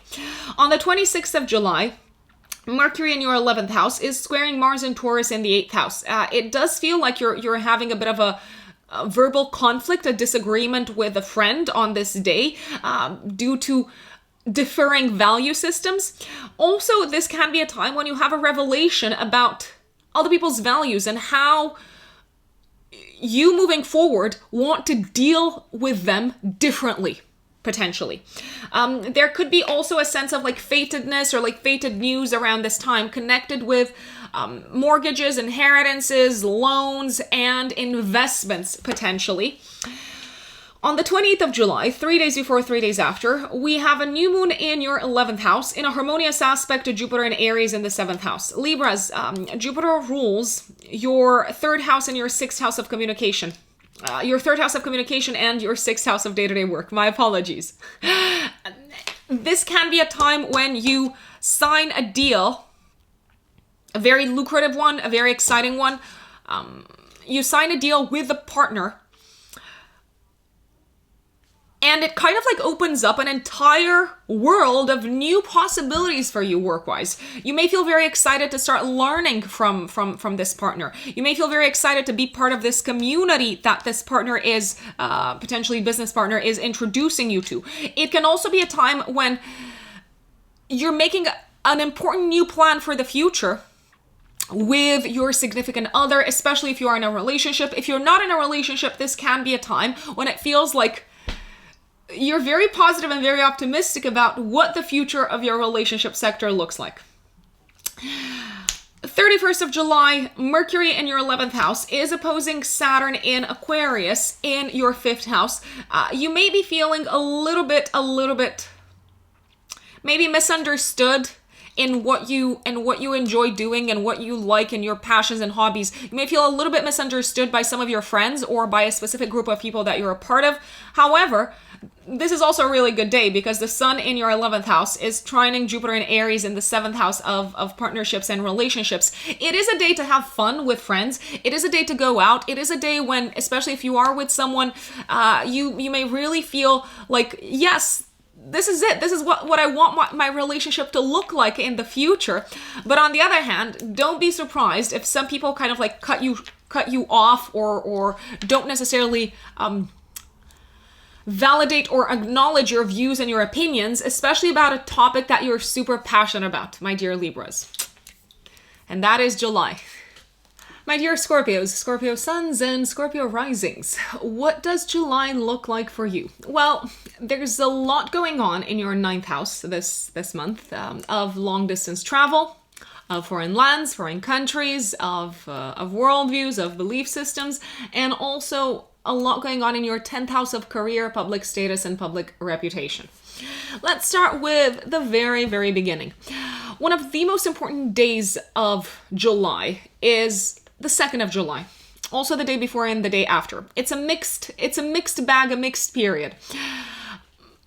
First of all, Mercury, the messenger in your 8th house, will trine Saturn in Aquarius in the 4th house of home. What does that mean? It is a day of good news, of wrapping something up, of finally reaching the desired result. When it comes to a home matter, a property related matter, and also maybe when it comes to investing money within the home, this could be a good day for news coming from the bank. A good day also when it comes to news making its way to you from a parent having overcome a difficult time of their lives. Mars, however, on the same day, and remember that this energy is active the day before and the day after, so 1st of July and the 3rd of July. Mars is going to be in your 6th house of work and health, squaring Pluto and Capricorn in the 3rd house. You're probably going to get very angry at work, at least on the 2nd of July. There may be a very kind of like harsh, open, challenging disagreement with a coworker, with a colleague. It can also be a day or a couple of days of inflammation health-wise, maybe of something that kind of like really takes you by surprise, but it's not necessarily a new thing. It's just something that was really like buried and maybe invisible in a way. It wasn't necessarily something that was in your face. You're probably going to feel like you have to do something about it and do something about it straight away. I do want to remind you, Scorpios, that Jupiter is in your 6th house of health. Until the end of October, Jupiter is connected with new adventures, new opportunities, growth. Jupiter is also the ruler, Scorpios, of your 2nd house of income and of resources. So you are supported in investing your resources, your income, your time into improving your habits, into improving your health, and into approaching the area of health a little bit differently. The 2nd of July seems to be a day of crisis and of inflammation. I would be also careful on the road not to engage in any sort of like road rage. Lovely Scorpios. Take it easy out there. On the 5th of July, Mars moves into Taurus in your 7th house of relationships until the 20th of August. Mars is your chart ruler, and it's also the ruler of your 6th house of day-to-day work. I will put it out there, Scorpios. Until the 20th of August, it may feel like you have a bit of an open enemy at work. It may feel like someone is trying to sabotage you, and not in a hidden way, in a very open way. It's like this person is against you and you're gonna know it, and they're making life difficult, I want to say. It may also feel, if you are in a relationship, like your partner is more, I think the word is belligerent, more inclined to entering into arguments and conflicts. So it may be a heavier time relationship-wise when your partner is like, no, when your partner is like really kind of like adamant about what they want. You may feel like your partner is more selfish, more self-centered throughout this period. Remember that obviously all relationships are a two-way street. So maybe it's just a case of your partner having held back a lot about what they wanted and about their desires, and now they're like, no, I want what is important to me. So I would navigate that a little bit carefully because, like I said, your partner is prone to being more enraged than usual until the 20th of August. On the 13th of July, 3 days before, 3 days after, we have one of the best kind of like periods of the month. A full moon in Capricorn in your third house of news, sales, education, short distance travel, siblings. It is very nicely aspected to Neptune and Pisces in the fifth house of enjoyment and of children, and Uranus and Taurus in the seventh house. So it could be a really good day, a really good time of you receiving news, positive news coming from a sibling.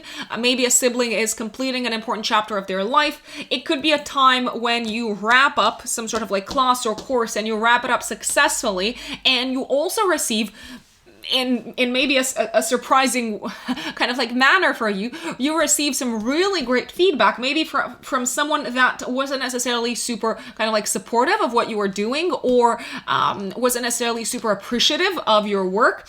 It can be a time when you receive really great news, either connected with you or with a partner, when it comes to visas, residency, when it comes to a sale, maybe if you're selling or buying something, especially together with someone. It's like, yes, this is it. Let's wrap it up. Let's sign the deal. Let's sign the contract.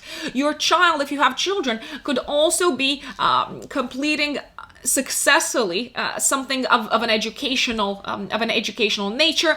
If you are traveling around this time, it is likely to be very enjoyable, especially if you're traveling with a partner or with children or with both. You also seem to be very creative in terms of ideas around this time, and you may feel like you've got exactly the idea that helps you wrap up a significant creative project. Lovely Scorpios. Saturn, the ruler of this full moon, is in the fourth house, harmoniously aspecting Venus and Gemini in the eighth house.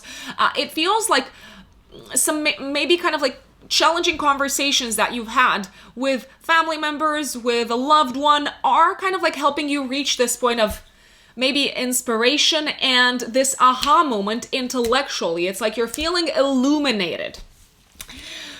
You could also be receiving really positive news connected with an exam. It could be your driver's license exam. I want to flag. Then on the 17th of July, Scorpios, the Sun and Mercury in your ninth house are trining Neptune and Pisces in the fifth house. So this is a great day to go to the theater, to attend a cultural event, to go to the museum, to go out and to kind of like experience culture out there together with a loved one. And even if you don't do it together with a loved one, you may actually feel very connected with the people that you meet in this type of setup. On the 18th of July until the 11th of August, Venus moves into Cancer in your ninth house of foreign lands and foreign countries, of travel, of education, and of beliefs. So from the 18th of July until the 11th of August, this is a great time to travel in general. If you do travel, it may feel like a very enjoyable experience, not just for you, but also for a partner, because Venus is the ruler of your seventh house of relationships. It may feel like it's easier for you throughout this period to make sense of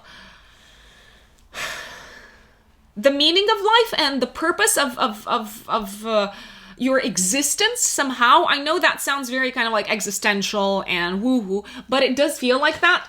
It may also feel very easy for you to attract teachers and mentors and guides throughout this period, and any sort of like cultural activities that you engage in, such as attending, like I said, theater plays, conferences, any cultural events, they are likely to be very enjoyable for you, maybe more enjoyable than they normally are. On the 20th of July, the Sun in Cancer in your 9th house is opposing Pluto and Capricorn in the 3rd house. This can be a day of a little bit of disruption from a travel perspective. Maybe there's strikes, maybe a flight gets canceled. Also, a day when you feel like a boss maybe just doesn't get what you're trying to say. So I would just drop it for now. You don't want it to turn into like a full-blown, a fully fledged power struggle, because it absolutely can. From the 22nd of July for the next month, the Sun moves into Leo in your 10th house of career. So your focus is probably going to be very much on your professional life. You may feel much more exposed than you usually are. You may feel like you're called to be more out into the spotlight, more visible. On the 23rd of July, you seem to have a win. Career-wise and health-wise. Great news, good news connected with your work, great news connected with a work-related project. You may secure like a job or a new project or a win.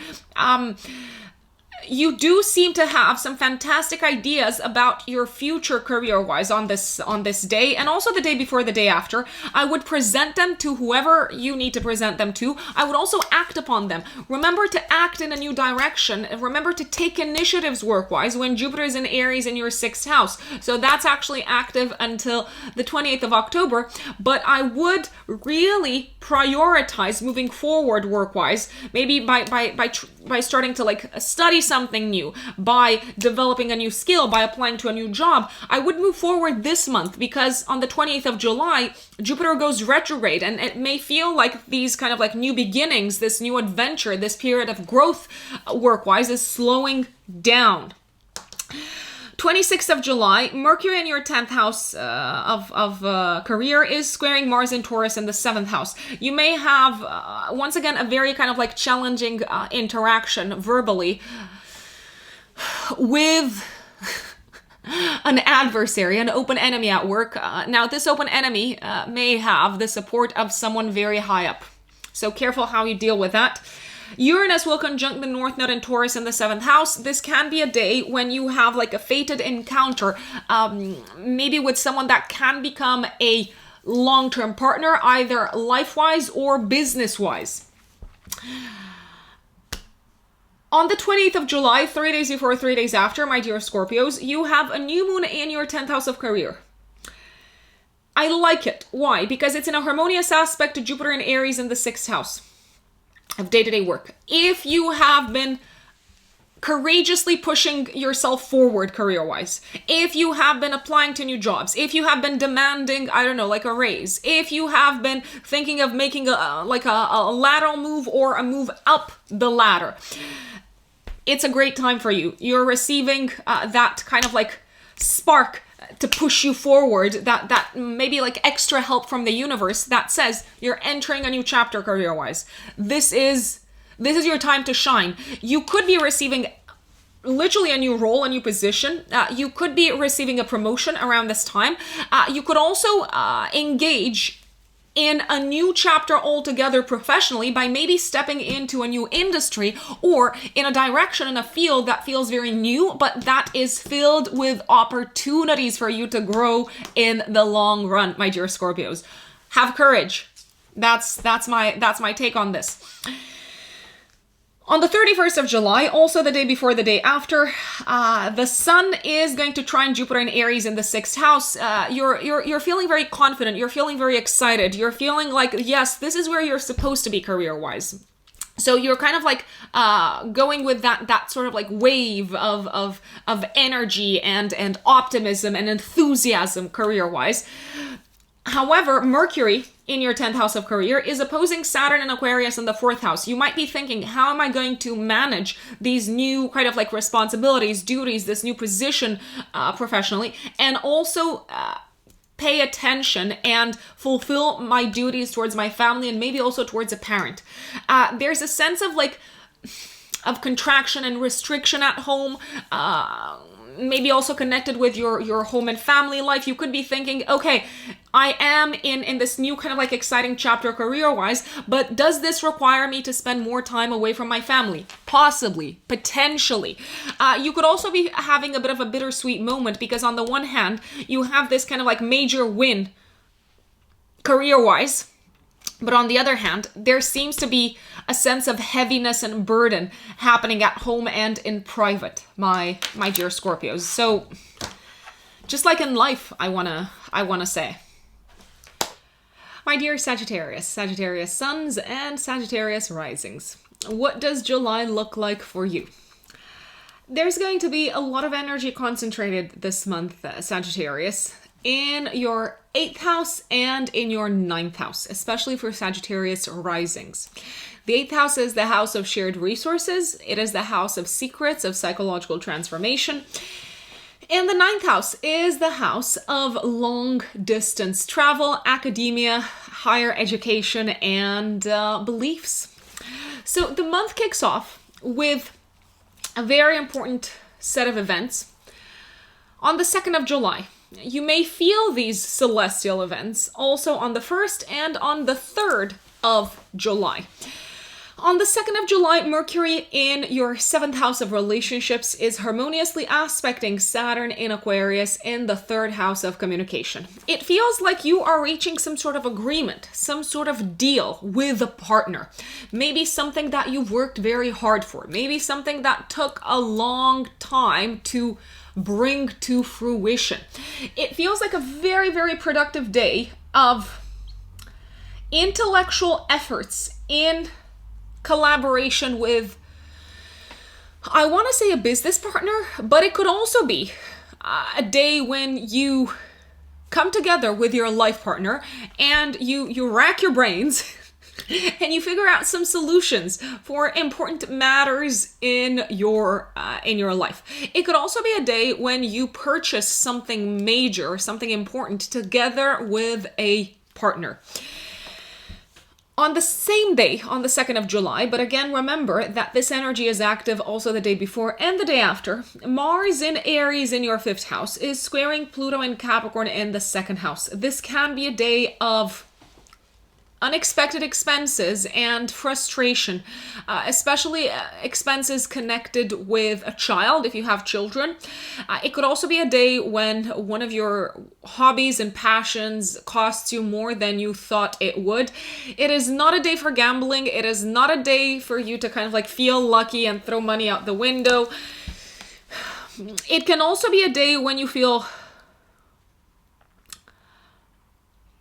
quite frustrated with the fact that maybe you don't have sufficient resources to spend, to allocate to something that you are very, very excited about and engaged with. I'm thinking once again of a fun activity, of a passion, of a hobby, of some sort of like enjoyable activity. If you have children, very careful, because on this day you may enter some sort of like fight with them, and they might actually like trigger you and poke at you where it hurts the most. So don't say I didn't warn you, Sagittarius.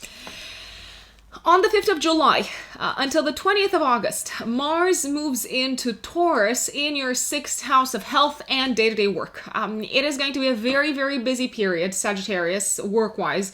There's going to be a lot on your plate. It may feel like you have to put your creative ideas into practice. You are probably much better off working by yourself, working on your own when Mars is in the 6th house, because if you are working with others, then there is a high chance that you may get into conflicts and arguments with coworkers. It may also feel like coworkers, especially, are a little bit touchier than they normally are, I dare say. I would also be very careful if you're working out, if you're making some sort of like physical, if you're engaging in physical activities, if you're making efforts from a physical standpoint.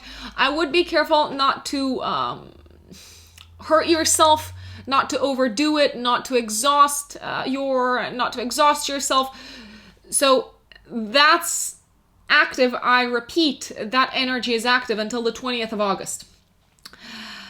On the 13th of July, 3 days before, 3 days after, this is actually one of the best periods of the month, we have a full moon in Capricorn in your second house of income. So we have a full moon activating your financial axis. It is a time of good news. It is a time of you achieving some sort of like win and earning some sort of victory financially. You're probably going to get paid for something that maybe took you a long time to deliver.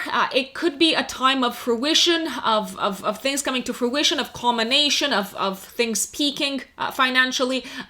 Maybe something that you also dealt with, or something that you initiated in January, especially around the 2nd of January, my dear Sagittarius, give or take a few days before, a few days after, when you had a new moon in your second house of income. It can be a time when you score some sort of raise at work, or when you get a bonus, or when you seal a very, very lucrative deal. This full moon is very nicely aspected to Neptune and Pisces in your 4th house. So if you are receiving some sort of like payment, you're probably going to direct some of that towards the home. It's very nicely aspected to Uranus and Taurus in your 6th house.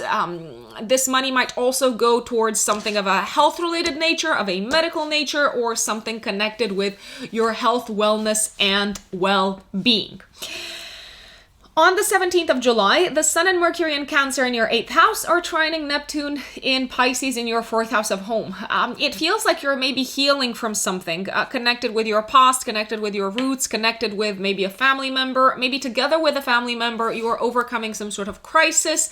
You're probably having like a one-to-one. You're having an important conversation that may be kind of like the drop that causes both people involved to have this emotional breakthrough. It is a time of healing and of forgiveness, especially when it comes to your relationship with family members. From the 18th of July until the 11th of August, Venus transits Cancer, so your 8th house. This is a very enjoyable time from an intimacy perspective, so from a chemistry perspective that you have with someone. You may also put effort and kind of like energy throughout this period into mastering something connected with your investments. It could feel like a time of opportunities making their way to you investments wise. Now, remember, I'm no financial advisor, and you are completely responsible for all decisions that you make financially, but it can feel like a time when you have maybe like an easier time attracting opportunities for investment, attracting funds from other people. If you do need to ask anyone for like a loan or for money or for financial support, you are probably going to get it if you ask for it when Venus is transiting your 8th house. On the 20th of July, the Sun in your 8th house is forming an opposition to Pluto in Capricorn in the 2nd house of finances. It can be a time when you have an aha moment connected maybe with some sort of a fear or a taboo topic related to income, and also related to your own sense of self-worth. You might also have maybe like a hidden expense to deal with coming your way around this time. It could be something connected with a court of law, some sort of like legal tax or expense, or something connected with traveling. It could be a fine from abroad that makes its way to you. Remember, Sagittarius, that astrology is only archetypally predictive. It does not predict exact material manifestation. So obviously I'm giving you scenarios, but we don't know for sure how this is going to play out. That's why I do recommend paying attention to what's happening for you financially, and maybe preparing yourselves for like an expense. On the 22nd of July, for the next month, the Sun moves through Leo in your 9th house. So you may be very focused on foreign matters, foreign lands, foreign countries, traveling, planning your travels, spending time with foreigners, spending time abroad. Then on the 23rd of July, you are probably going to enjoy a really, really beautiful journey or night out together with children, if you have children, together with your children or with a loved one. This can also be a day of super creative ideas, and maybe of you being inspired by one of your trips, one of your travels.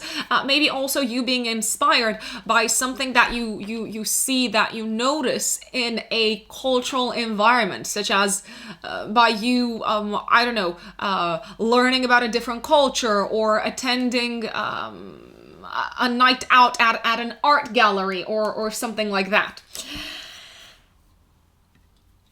Moving forward in time, on the 26th of July, Uranus is conjunct the North Node in Taurus in the 6th house. It may feel like you have some sort of like fated encounter at work, and maybe you also have a bit of an aha moment as to what you want to do next work-wise. It may also feel like you have a revelation as to how you need to change some of your work-related habits and health-related habits.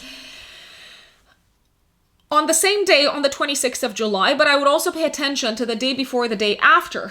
Mercury in your 9th house is squaring Mars and Taurus in the 6th house of health. If you are traveling, I would pay attention and I would make sure that you have every single piece of, piece of paper, a document that you need with you. There can be some frustration connected with paperwork, documentation, especially if you are traveling. It can also be a day of and maybe even the day before, the day after. It can be a period when you are a little bit frustrated because of a health-related issue, maybe that comes up when you are traveling or when you are abroad. If you are traveling, just to be on the safe side, I strongly recommend taking health insurance. Maybe nothing's gonna happen, just putting it out there. But I would recommend being safe rather than sorry in this case. And on the 28th of July, 3 days before, 3 days after, we have a new moon in your 9th house in a harmonious aspect to Jupiter in Aries in the 5th house. Jupiter is the ruler of your ascendant, so it's very much the ruler of your chart, the ruler of your personality. You may have an aha moment, an epiphany. It may feel like you're entering a new chapter, Sagittarius, connected with your worldviews, connected with your belief system. You may feel like you are finally connecting much more strongly with the meaning of life, with how it all comes together. It may feel like you're going through a revelation in terms of life philosophy, and especially in terms of what you enjoy doing in this lifetime, and in terms of what floats your boat, what gets you out of bed in the morning, what makes life worth living. It can also be a time when, especially if you have children, a child receives like a very important piece of news that maybe involves traveling in some shape or form. You may also have a very powerful revelation about yourself around this time when you are immersed in a foreign culture. So when you are seeing yourself through the eyes of a different culture other than the one that you grew up with. And on the 31st of July, Mercury in your 9th house is opposing Saturn and Aquarius in the 3rd house. Definitely a day of a little bit of like frustrations and delays when it comes to traveling, long distance and short distance. Again, I would recommend getting travel insurance and health insurance just to be on the safe side. However, the Sun in the 9th house is trining Jupiter in Aries in your 5th house. Even though there may be some frustrations related to and maybe some delays connected with traveling, connected with transportation, you're having a very, very good time. You're having like a very enjoyable time, regardless of whether you're abroad or just kind of like spending an exciting night out. So I'm liking it, even though there is a little bit of like frustration here. Now, if you are a Capricorn sun or a Capricorn rising, my lovely Capricorns, what does July have in store for you? There's a lot of focus this month for you on the area of partnerships, relationships, and also shared resources. And money that you have, money and assets that you have together with someone else. So I'm thinking of your family, I'm thinking of your spouse, I'm thinking of a business partner, all of that. So the month kicks off with a bang. On the 2nd of July, but I would also pay attention to the day before and the day after. Mercury and Gemini in your 6th house of work and health is trining Saturn in Aquarius in your 2nd house of income. I like this day. It's a mixed bag. I like it and I dislike it at the same time. You're like, Rux, make up your mind. I'm like, no, I like it and I dislike it at the same time. On the one hand, you may receive some really good news connected with your job, with your work. You may receive a raise, a bonus, or you may receive news about kind of like your work becoming easier after you have put so much time, effort, and energy into making things kind of like flow easily and nicely on a day-to-day basis. There can be a sense of completing an important task at work, of being appreciated. However, Mars in your 4th house on the 2nd of July, but remember, it's active also the day before and the day after, is squaring Pluto and Capricorn in the 1st house. You may have an explosive fight with a family member. You might have an explosive fight with a parent, an explosive triggering fight with someone that you kind of like welcomed into your home, someone that you thought was very, very close. You may be feeling under attack by this person who I want to say is family or was family. It's kind of like either or, and they may also trigger you in such a way that it's really hard for you to keep it under control, to keep it together, Capricorns.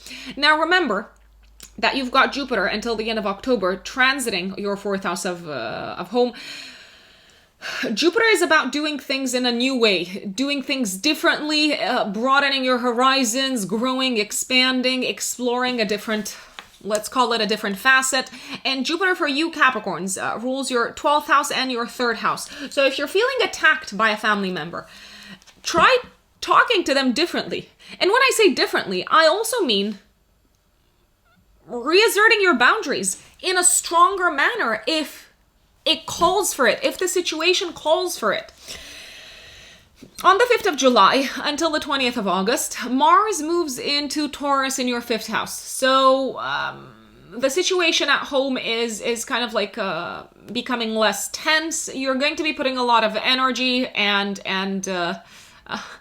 I dare say probably prioritizing fun activities, enjoyable activities, and maybe even creative activities until the 20th of August.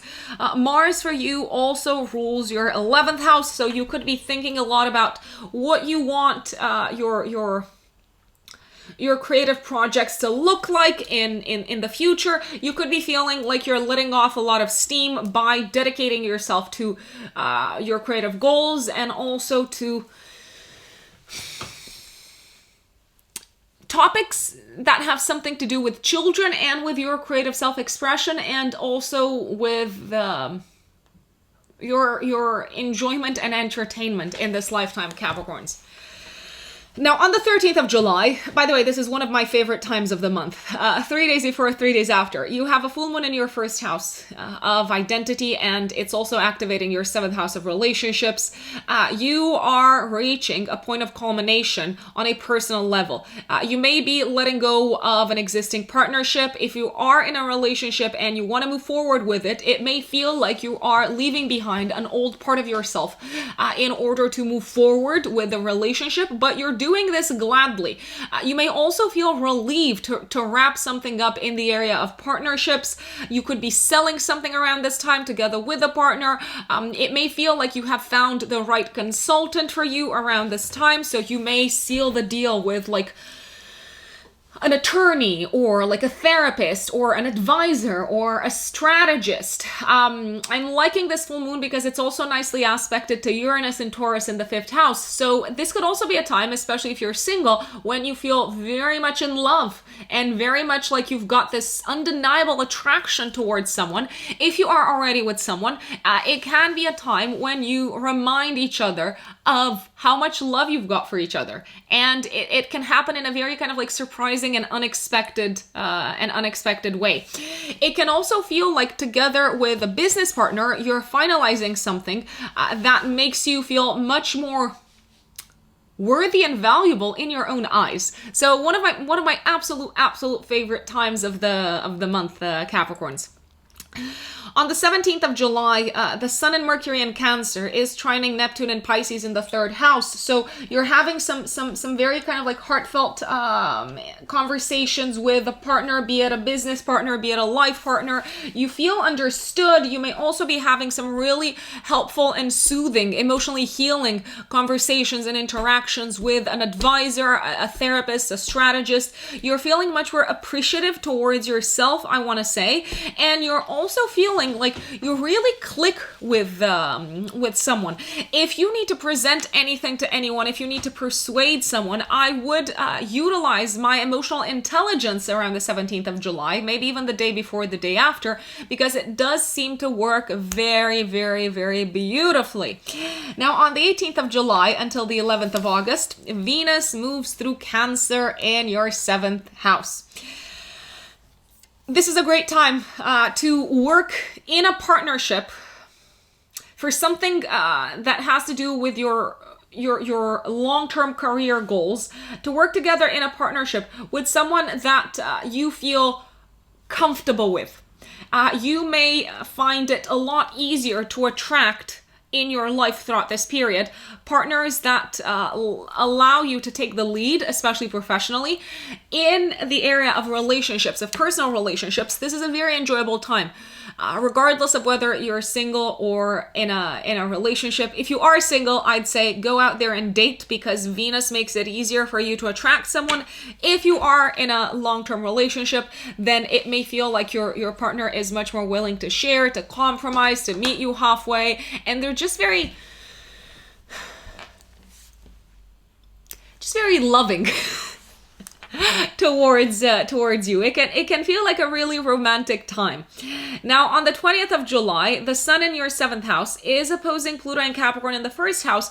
You could be feeling a little bit exposed in your relationship with a partner, be it a business partner or a life partner. Now, exposed doesn't necessarily mean a bad thing. You're just like feeling exposed and very raw and very vulnerable. So you do with that whatever you want, Capricorns.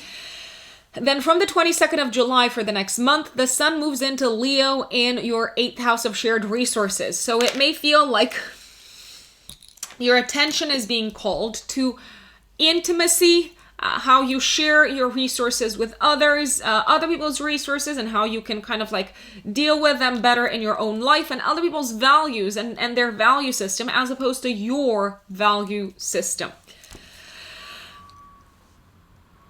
On the 23rd of July, Mercury in your 8th house is trining Jupiter in Aries in the 4th house. You could be receiving some sort of like gift from a family member, a financial gift, or you could be making an important return on an investment and putting that money towards something connected with your home, property, residence, and family situation. It could also be a time if you're looking to buy a place or to sell a place or to relocate. It can be a time when you find a buyer. On the 26th of July, Uranus is conjunct the North Node in Taurus in the 5th house. I would also look at the day before, the day after. It may feel like you have a fated romantic encounter. It may also feel like you have a fated experience in terms of maybe kind of like steering you in a new direction when it comes to what you enjoy doing in this lifetime, when it comes to your passions and your hobbies. On the 26th of July, also, Mercury in your 8th house is squaring Mars in Taurus in the 5th house. Now, Mercury is the ruler also of your 9th house. There could be maybe a tendency to kind of like overdo it, overspend, and go a little bit overboard with the spending on a trip or on some sort of like journey or on your education, maybe even. Then on the 28th of July, 3 days before, 3 days after, you've got a new moon in your 8th house of shared resources and intimacy and psychological transformation in a trine to Jupiter and Aries in the 4th house. A new beginning in terms of shared assets, shared resources. If you are in a partnership, your partner may receive some really good news. They may enter a new exciting chapter when it comes to their own financial life and sector. And together as a couple, you are likely to benefit together from this this sort of like increase, it does feel like an increase in the amount of money that your partner has. That seems to be the theme at the time of this new moon. If you are not with someone, then you may receive, again, some sort of like positive news. There seems to be something exciting and positive happening when it comes to you receiving maybe an inheritance or a loan or an investment from like an external investor, and you seem to be channeling some of that money towards a new start, a fresh start in your home and family life. You may also feel inspired to start a new chapter from a psychological standpoint. So to maybe start going to therapy in order to maybe get along better with your family, in order to make sense of the past, and in order to have a more enjoyable private life. So I'm liking this new moon also. On the 31st of July, the sun in the 8th house is trining Jupiter and Aries in the 4th house. There's a lot of fun to be had, I think. And also, you seem to be feeling really confident and optimistic about your future and about the transformations that are happening at home and in your private life. And there's a lot of fun to be had at home, especially with a romantic partner. Saying that, you may feel like, let's see. So Mercury is opposing Saturn in Aquarius in the 2nd house. You may feel a little bit like you have to keep your mouth shut when it comes to engaging in conversation with a parent or with an intimate partner. You may feel like you have to keep your mouth shut a little bit about your own value system, which is a little bit different from their value system. You could also be feeling like you're suffering a bit from like imposter syndrome, or feeling a bit less than a partner at this point in time. You could be looking at a partner and thinking, oh my God, I'm so happy for them. They're so successful. It could be a business partner or a life partner. But on the other hand, it's like, oh no, how do I feel about myself? Remember, Capricorns, that you're generally the hardest on yourselves, maybe a lot harder and a lot more judgmental towards yourselves than other people are. So keep that in mind. My Aquarius brothers and sisters, what does July have in store for us? Well, the month kicks off on the 2nd of July with the following aspects in the sky. Mercury in your 5th house of creative self-expression is harmoniously aspecting Saturn in Aquarius in your 1st house of identity. By the way, I would pay attention to the first 3 days of July for this energy. Also on the 2nd of July, so it's exact on this day, Mars in Aries in your 3rd house is squaring Pluto and Capricorn in the 12th house. So on the one hand, around this time, so in the first 3 days of July, you may complete a creative project that required a lot of concentration, a lot of mental effort. You may also be very productive mentally, intellectually, from a communicational standpoint. It may feel like you're very focused, you're finding the right words, your mind is kind of like super structured around this time. You also may feel like you've got clarity on what you enjoy doing, and also on how you can better invest your time and resources into your passions and your hobbies. Now, I told you it's a mixed bag. Also on the 2nd of July, but active the day before and the day after as well. With that Mars in the 3rd house, squaring Pluto and Capricorn in the 12th house, I'm thinking there could be a lot of disruption on the road. There could be a very kind of like sudden, aggressive, maybe even flammable issue with your car. Now, there could be like a burst tire, just putting it out there. Something might explode, and I know that sounds dramatic, but obviously if you're driving a car, things can blow up sometimes. Like it could be a tire, or forgive me, like I know nothing about cars, but I do know that things are kind of like flammable over there. So I would be careful there. You could also have, out of nowhere, like a pretty heated argument on the road. So I would be careful what you say, who you say it to, kind of like keep your mouth in check. I have to remind myself many times to keep my mouth in check. So yeah, here I am sharing this with you as well. On the 5th of July until the 20th of August, Mars moves into Taurus in your 4th house of home. You may be putting a lot of energy and effort into building something at home. This energy is fantastic for renovations, redecorations, kind of like assembling stuff like furniture, maybe redecorating, painting, etc. You may also find it a lot easier to enter into arguments with family members, just saying, especially since Mars is also the ruler of your 3rd house of communication. So you could experience a lot of frustration and maybe even anger in connection with at least one of your family members from the 5th of July until the 20th of August. I realize that's a long time. You may have to reassert your boundaries also throughout this period, especially when it comes to your relationship with a parent, I would say. Then on the 13th of July, 3 days before, 3 days after, we have a full moon in Capricorn in your 12th house, triggering your axis of service. I like this full moon. It feels like something that's been eating a lot of time and energy on your part, especially at work, is coming to a close, is coming to an end. Some of you may be excited about leaving a job behind, about saying goodbye to your current work situation. You could be wrapping up a work-related project around this time very successfully, if I may say so. You could be receiving payment for it. You could also be overcoming a health-related issue, including a mental health-related issue.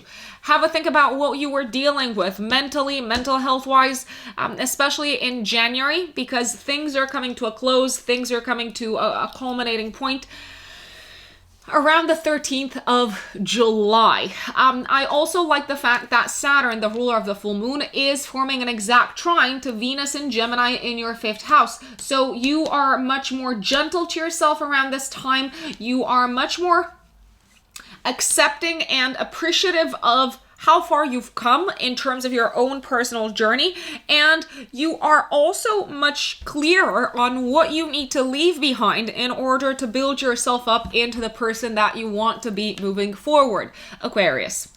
On the 17th of July, we've got good news coming to you from your work and also from a health perspective.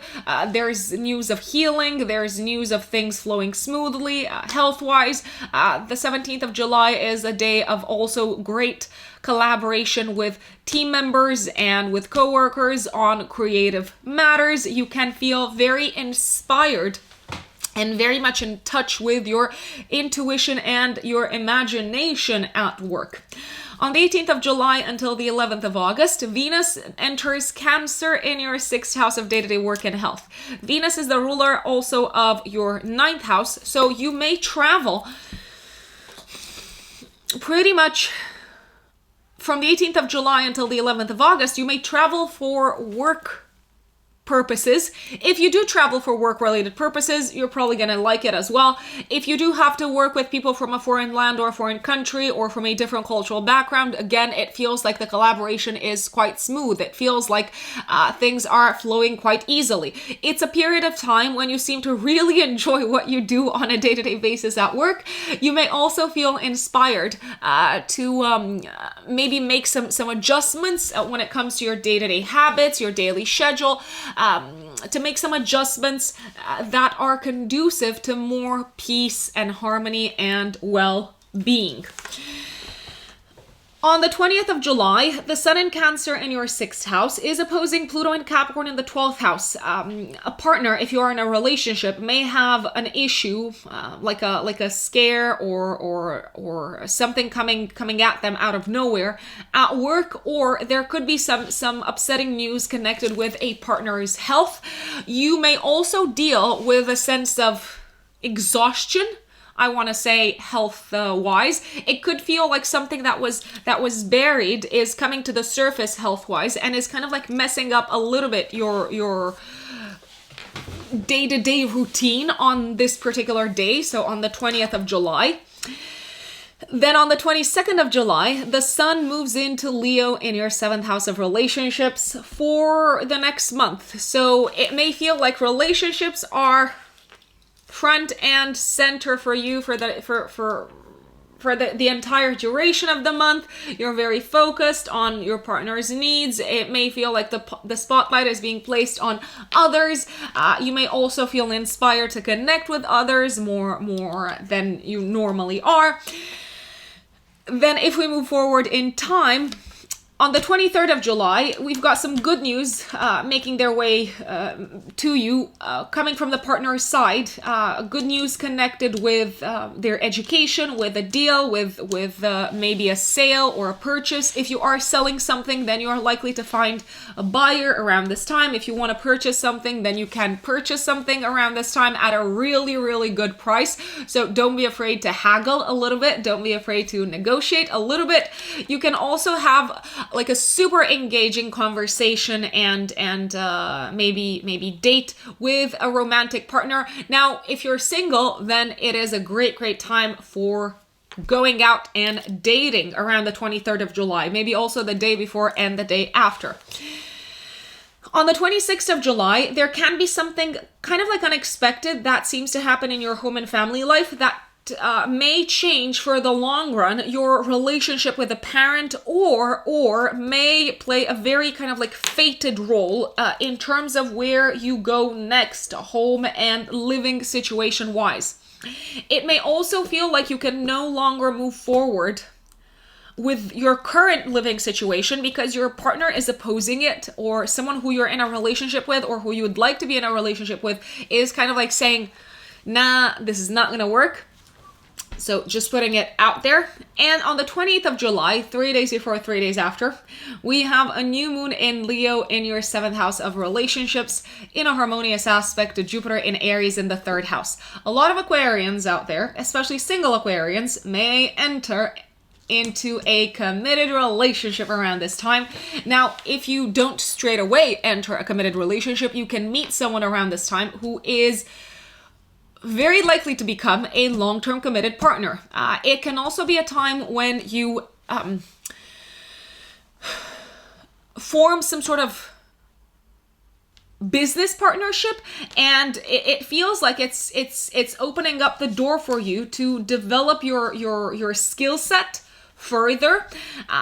It can be a partnership, a business partnership with someone from a different cultural background, maybe someone who lives abroad. In any case, if you are offered the opportunity to enter into a business partnership, I would say yes, because in the long run, it is likely to result in a lot of money. So if you make a decision purely based on the financial aspect of it, I would absolutely say yes to this. And on the 29th of July, Mercury in your 7th house is squaring Uranus and Taurus in your 4th house of home. There's a lot of disruption at home and in private, maybe connected with differing views. You seem to have like a certain view of what your private life should look like, and your partner may be thinking something quite different. Also, a partner might experience some sort of disruption in their life connected with a parent, and that is also taking a bit of a toll on your own kind of like relationship with each other. I gotta say this. It feels like 29th, 30th, 31st of July are days when you're really bumping into the ego of a partner. Like a partner is being quite narrow, maybe. And they're saying, no, I want it to be like this, and I can't see another way around it, and I am not willing to make any sort of compromises. Now, the question is here, are you just triggered by this because they wanted to do it their way, and you're like, no, I'm just gonna do my thing? Or is there actually some sort of like truth? Does their thinking have any sort of like merit that is causing a bit of a stir in your head because you did not come up with this yourself, but now that your partner comes up with it, it kind of like makes sense to you also, but you don't want to admit it. So in any case, don't let your egos dictate where this is headed. If there is some sort of like decision that needs to be taken together as a couple, I mean, ultimately, Aquarius, you take pride in your objectivity. Think objectively. Even if the other person is kind of like rubbing it in and being like, no, my way, my way. And that is July for Aquarians. Now, if you're a Pisces sun or a Pisces rising, my lovely Pisces, what does this month have in store for you? Well, there's a lot going on in your 5th house of children and creative self-expression and fun, and also in your 6th house of day-to-day work and health. On the 2nd of July, also the day before and the day after, Mercury in your 4th house of home is trining Saturn in Aquarius in the 12th house. Finally, you seem to be receiving positive news about some sort of like effort that you've been putting into your home life, your family life, something connected with home and property. You could be hearing good news from a parent. Maybe there was something that was worrying you about a parent or about their kind of like life, about their future, and now they're like, don't worry, it's sorted. We're done with this. You seem to be also very productive intellectually from home. So if you need to write something down, if you need to read something, if you need to complete some sort of like class or course, my dear Pisces, do that from the privacy of your home, especially in the first 3 days of July. The aspect is exact on the 2nd of July, but it is also active the day before and the day after. Also on the 2nd of July, it feels like you have to like really readjust or think of readjusting your expenses and really approach the area of finances differently. Why? Because Mars in your 2nd house of income is squaring Pluto and Capricorn in the 11th house. So it's almost like you can no longer spend money in the way that you were spending it up until this point, because things have been changing and shifting financially for you. You may need to readjust your goals, your objectives, and you may also need to be realistic. This can also be a day when you have a bit of a face-off with a friend based on differing values and value systems. On the 5th of July until the 20th of August, Mars moves into Taurus in your 3rd house. So it feels like you're putting a lot of effort and energy and stamina into reading, writing, networking. Also, you could be on the road quite a bit. If you are using your mind a lot throughout this period, I would recommend maybe prioritizing intellectual work done on your own. So by yourself, because it may feel like others are kind of like getting in the way of you achieving what you want to achieve. I also want to flag that it is easier to get into arguments with neighbors and with siblings throughout this period. So from the 5th of July until the 20th of August, you may feel sometimes attacked, or you may feel like siblings or neighbors or cousins or all of these, it may feel like they're touchier than usual, like they take offense, they take things personally more than usual. 13th of July, 3 days before, 3 days after, one of the most enjoyable times of the month. There is a full moon in Capricorn in your 11th house, triggering your 11th, 5th house axis. I'm liking this. It feels like you're giving birth to something. You could be giving birth to a physical baby or a metaphorical baby, like a creative baby. You are feeling blessed. You're feeling lucky. You are appreciative of yourself, of your ideas. If you've worked on something together with a group of people, a creative project especially, you could be presenting this to the world, and the feedback is outstanding. I would even recommend, if you have the time, if you have the willingness, I would recommend you being the spokesperson, because it does feel like you're kind of like finding the great and surprising words to convey your message in such a manner that it can make a very, very powerful impact. It can feel like a time of celebration with friends, of celebration of your life, of celebration of yourself, a time when also a dream comes true and a long-term goal comes true. I'm loving it. I'm loving it. I'm loving it. I'm loving it. And maybe it's something that you've been keeping under wraps for quite some time. 17th of July, also the day before, the day after, but especially on the 17th, the Sun and Mercury in Cancer in the 5th house are trining Neptune in Pisces in the 1st house. This is a very creative day, a day for dreaming, a day for enjoyment, a day of enjoying your passions, your hobbies, and time spent together with children and with a romantic partner. It can also be a super, super romantic day, so I would go out on a date on this particular day. On the 18th of July until the 11th of August, Venus moves through Cancer in your 5th house.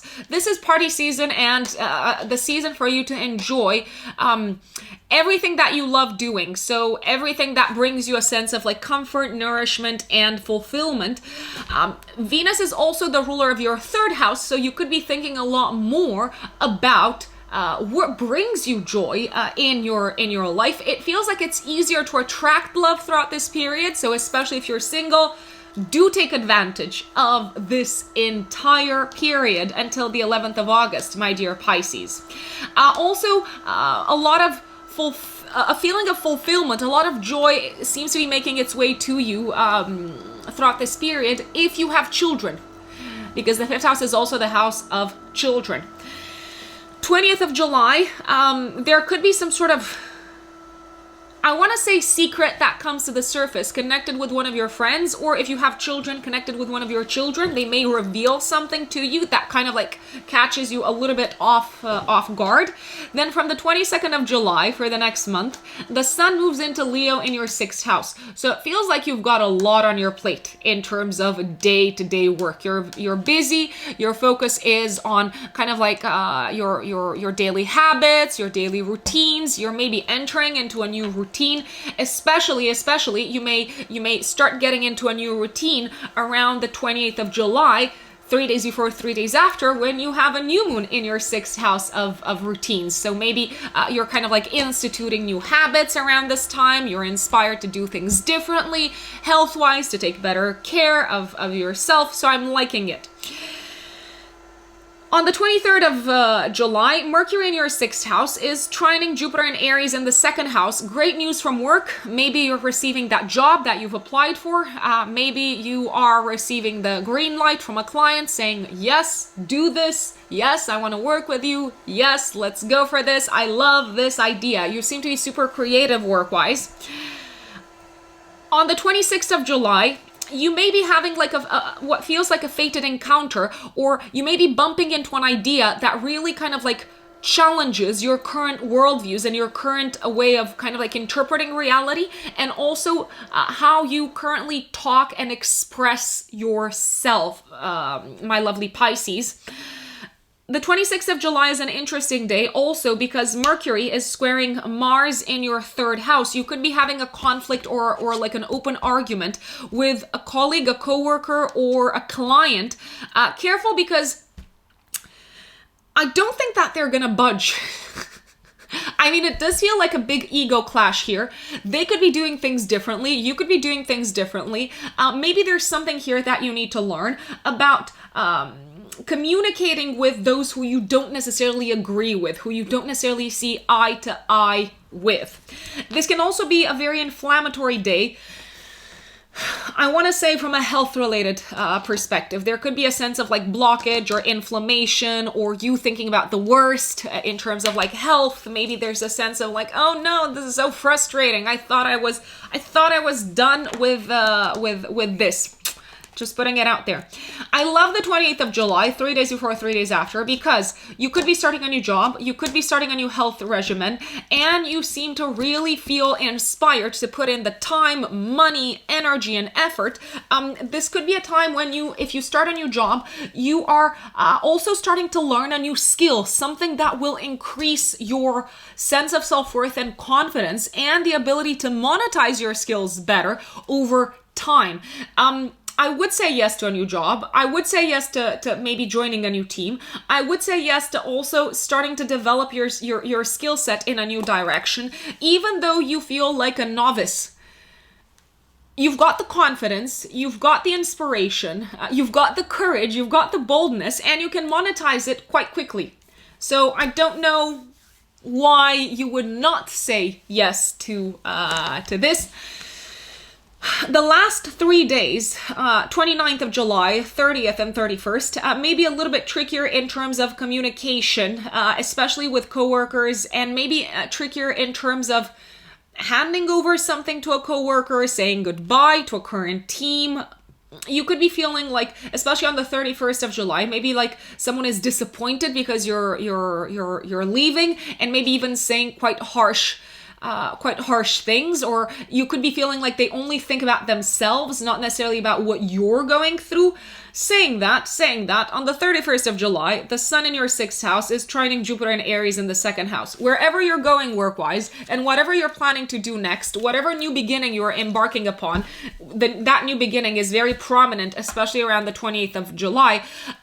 You're confident, you're excited, you're passionate about it. It is like a fantastic new journey. Of course there's gonna be trolls. Of course there's gonna be naysayers. So what? There's always gonna be all of the aforementioned. Folks, thank you once again for joining me for your July horoscope. Remember that if you want to work with me, you can find me on my website, which is writteninthestars-astrology.com. That is writteninthestars-astrology.com. You can go to the services section and book a live Zoom consultation with me. I'm currently taking bookings for end of July, beginning of August. In the live Zoom consultation, which by the way is also recorded, so you can re-listen to it, we can dive into your natal chart if you have not had your natal chart interpreted before. If you have had your natal chart interpreted and analyzed by an astrologer before, we can look at the year ahead, also analyze and assess compatibility with someone else, look into your astrocartography, or even do a deep dive into one specific area of interest, or several, such as relationships or career, for instance. If you haven't subscribed, what are you waiting for? Also, let us know in the comments how July unfolds for you. And don't forget, you can also follow me on Instagram. My Instagram handle is @RUX Unbelievable, in one word. Thank you. I will leave you to it. Enjoy July. Bye.